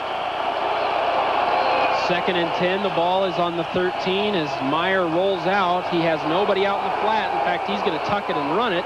And he is dropped at about the 8-yard line. And it's going to bring up third down, but Eric Meyer continues to make plays, and they're obviously in field goal range, and a field goal would probably put it out of reach. So Montana calling the timeout this time around. That gives them 1 left. So it's getting down to nitty-gritty time for the Grizzlies. Let's answer that trivia question for you. What's your guess, Dave? 47, Vince Huntsberger from Libby, Montana is my guess, but I've 0 for 1 so far. I just need to head a little bit west for Troy, Montana, and Blaine McElmurray. There he is, number 34. Boy, those were both great safeties. Troy and Libby. Yeah. Yeah. Yep, Troy High School. And Calvin Coleman, where was he from then? Give me a chance to redeem myself here. Yeah. Niceville, Florida. Yeah, there you go. There you go. Number 13, Calvin Coleman. Pretty good corner. Very good. Also, Blaine McElmurray's sister, Katie McElmurray, a very good basketball player at Montana. And married to a former wide receiver, Travis Walker from Plentywood. Very good. Good pull. I'm not going to play trivia anymore with you guys. You're too good. I'm good with the Montana trivia, that's for sure. I didn't know where Calvin Coleman was from, but he was from Florida. That's a little bit out of my radar. Yeah, that's good enough. Here we go. Another biggie. 3rd and 5 from the 8. Meyer under center. Mike Murphy pinning his ears back, looking to make a play, and Meyer's back to throw, and he has Raul Vigil across the middle for an Eastern Washington touchdown, a game-sealing touchdown. Great play call, great fake. When I saw 32 in the backfield there, Eric Kimball, I really thought it was going to be a pitch to him. I think it was just a decoy. Vigil wide open for his 3rd touchdown catch on the season. And you know what, Dave? We're watching something here that just does not happen, and that's Montana losing a football game in Washington Grizzly Stadium, and we talked about it. They've only lost 2 home conference games since 1997. All time, they've only lost 16 games. They're 123-16. 2 home conference losses since 1997. And this appears like it will be the 3rd conference loss at Washington Grizzly Stadium, a rare home loss. It is 34-20 with 2:13 to go. And what a difference a year makes. Last year, Montana, as we see the game-winning clinching touchdown, Meyer, I think his 4th touchdown pass of the day. 5th touchdown pass. 5th, okay, I lost track. Gives him 15 on the season. And last year, of course, Shane McIntyre blocks a field goal by Eastern with 18 seconds to go to preserve a possible going into overtime. Emotion, the good feeling now, all on the side of Eastern Washington Eagles. Huge win for them. They could not afford another loss in Big Sky Conference play. Montana now will probably, unless a miracle occurs here, we'll go to 2-1. The Bobcats now the only undefeated Big Sky team with a biggie at Portland State tonight, Jay. You know what? In my mind, the key in the game has been Montana's inability to run the football. That's just surprising to me today. Before the game, I said, as we check out the MontanaGrizzlies.com scoring drive, 9 plays, 80 yards. Raul Vigil, an 8-yard touchdown from Eric Meyer, and took 356. But Montana's inability to run the football today, a very surprising stat, because Eastern Washington had not been stopping the run. And of course, Montana has Lex Hilliard, one of the best running backs, a big horse, and he's one of the best in the country, and they were not able to run the football today, Guff. Yeah, Lex has had 3 straight 100-yard rushing games in Weber State, Idaho State, South Dakota State before that. And the momentum was on both teams. Both teams have really been playing better now. But yeah, that I have to agree with you. That does kind of surprise me, and Montana fans as well. Lex Hilliard, 15 carries, 52 yards. Thanks, John Mitzel, for keeping us abreast of all these stats. And so Lex, definitely not the normal Lex Hilliard, but let's credit the Eastern Washington defense. They were ready, prepared against that running game of Montana. And you know, those numbers, that's not on Lex Hilliard. You know, I mean, what that tells me is that Eastern Washington won the battle in the trenches. Their defensive front against that Montana offensive line, that just tells me that Eastern Washington defensive front played well. And coming in, they were a big question mark because they were so ravaged by injuries. But they played well today. Cole Bergquist, and that's one positive for this Montana offense today, is Ryan Bagley emerged as a key contributor in passes across the middle, and Ryan Bagley emerged a little bit due to the injury of John Talmadge, and Bagley showed me something today. Mike Ferreter played very well. He's a freshman. There's a sophomore in Bagley. Matt Troxel with 2 or 3 catches at least. He's a freshman. And, of course, everyone's concerned, if you're a Montana fan, about John Talmadge, the nature of his injury, because he is an outstanding receiver for this Grizzly offense. Cole Bergquist completes it to Mike Ferreter one more time. And again, we would like to say hello to everyone watching in the Spokane area today. And there's some excitement with this Eastern Washington football team. And certainly want to credit them today with just executing offensively. And we knew coming in that Kimball and Meyer were great veterans on this football team, and they showed it today with some great poise and some great playmaking ability, and credit Eastern Washington for just executing today. Cole Bergquist to Matt Troxel, who gets out of bounds. Eastern Washington with a rather favorable Big Sky Conference schedule ahead of themselves. As I mentioned, they host Weber State next week. Then they're at Sac State. Then they play at Cal Poly, which is no piece of cake. Their final Big Sky Conference game, the 12th, at home against Montana State. So the Eagles can control their own destiny here in this league race. And you know what? Montana has a tough road ahead. Portland State coming up as Cole Bergquist throws away and he takes a hit behind the play. Montana has a tough road. Portland State coming in here. Portland State loves to run the football, and Mr. Rubin has been good this year. And they have Cal Poly here next week. Cal Poly, one of the top teams in the country. And then that November schedule where they have 3 consecutive road games at Sac State, at Northern Arizona, and of course the game in Bozeman. And so the whole month of November, the Grizz are on the road. So this is a big loss for Montana today.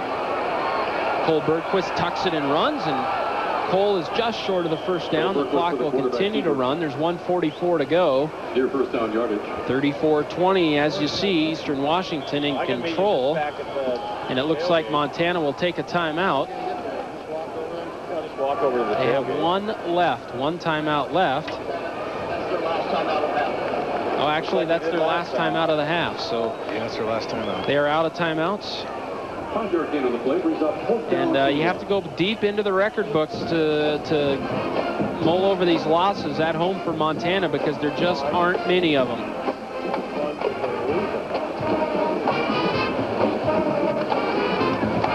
Our next telecast comes to you next Saturday as the Cal Poly Mustangs come to Missoula to take on the Montana Grizzlies. And Cal Poly is very, very good. Catch all the action of the Mustangs and the Grizz, tape delayed on Saturday night at 10:35 right here on Montana's news station. Again, next week's game not live. It will be tape delayed. It's a non-conference affair with Cal Poly. Cal Poly out of the Great West Conference, and they won that league last year. Felt they should have been in the playoffs. They did not get in the playoffs, though, and this year they have been dominant. Cal Poly hammered the Bobcats down in San Luis Obispo, and they also handled North Dakota State, who got up to as high as 8th ranked in the country this year, and Cal Poly handled them last week 37-6. So Cal Poly, a very legit team this year, as Montana moves the chains there, stops the clock. They have it right at midfield, trailing by 2 touchdowns, and we have 1:35 to go in the game. 1:35 to go as Cole Bergquist drops back. And Cole rolls out. Now he's throwing deep across the middle, and a great throw and catch. That's Quentin Jackson. Quentin Jackson out of the Seattle area. Quentin moved from cornerback to wide receiver just a couple weeks ago. Actually had the first play from scrimmage against Idaho State last week. It was a run, but I believe that's Quentin's first career catch here at the University of Montana. Once again, he's moved from corner to wide receiver. He had the 1 rush last week, but yeah, I believe it's his first catch. He rushed the first play of the game last week in Pocatello. Bergquist rolls out, and now he's going to tuck it, and David Inneberg, that good linebacker for Eastern Washington, wraps up Cole, and the time continues to tick away now. You know, and really, I mean, we're sitting here talking about all this nostalgic stuff that Montana doesn't lose here very often, but in reality, if they punch one in here and get an onside kick, it's not over yet. So you never know till the who sings. But you know, Cole Bergquist, I don't know if you're that happy seeing Cole Bergquist handling the ball like that, running this late in the game. Jason Washington's still down with that shoulder injury. Not really sure when he may be back. I know he's getting closer. He's trying to throw the ball now. Behind him, you've got Drew Hedrick, who's a sophomore from Billings, and then true freshman Clint Stapp backing him up. So Montana kind of a little precarious in this quarterback position right now. 3rd and long from the 20. Bergquist rolls out, and he has Bagley. Bagley trying to put some moves on, and Bagley gets about 3 more yards out of it. It's going to be 4th down and 3 at about the 14. The clock continues to run. There's 48 seconds left. 4th down and 3. 4th down and 3. The crowd has pretty much cleared out of Washington Grizzly Stadium. Bergquist rolls out, and Quentin Jackson is going to be stopped short of the first down, and that's going to wrap up the ball game here as Eastern Washington will take over on downs. So like everybody does, when a team comes in here or beats Montana anywhere, it's like they just won the conference championship, because Montana, of course, has won 7 Big Sky Conference championships in a row or shared the conference championship. Let's do our Northwestern Energy player of the game, and Mr. Eric Meyer. I mean, no-brainer. 28 of 40 for 395 yards and 5 touchdowns. He also rushed the ball 7 times for 42 yards. And wow, he lived up to the billing today. He's as good or better than advertised. And you don't have quarterback escapes listed in that stat either. He had several of those that led to success. Meyer takes a knee, and you know, you mentioned they were excited and felt like they did something special here, and they did do something special, because it is not easy to win at Washington Grizzly Stadium. It's only the 5th loss this decade at home for the Montana Grizzlies. They were 43-4 at home coming into this ball game, and Coach Houck and Coach Wolf meet and congratulate each other. And Coach Houck's a class guy. You know, this is a disappointing time for him, but he's congratulating Eastern Washington. And what do? Just tip your cap to the opponent at times? And well, it hurts. Montana goes to 4-2 now overall, 2-1 in the Big Sky Conference. Eastern identical overall record, 4-2, 3-1 though in the Big Sky. And this might have a lot to say with who gets that automatic berth in the NC2A playoffs, because it's all about the tiebreaker system.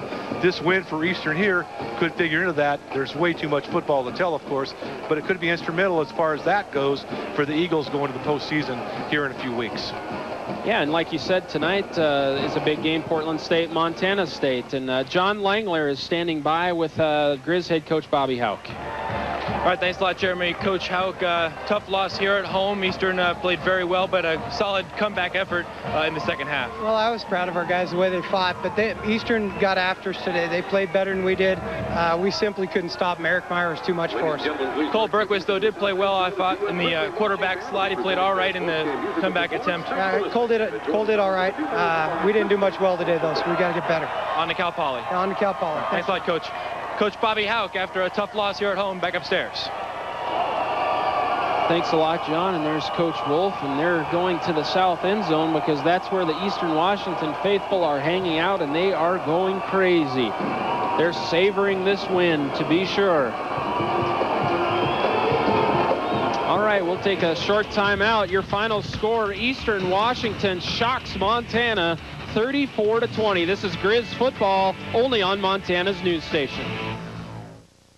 And let's go down to John Langler, who is standing by with Eastern Washington coach Paul Wolf. Thanks, Jeremy. Here with Coach Wolf. Coach, Montana made a little bit of a comeback there in the second half, but you guys jumped out to an early lead and were able to hold them off. Yeah, we were. And, you know, there were some times we made some mistakes and let them back in it. And they know how to win, so they keep fighting and playing hard.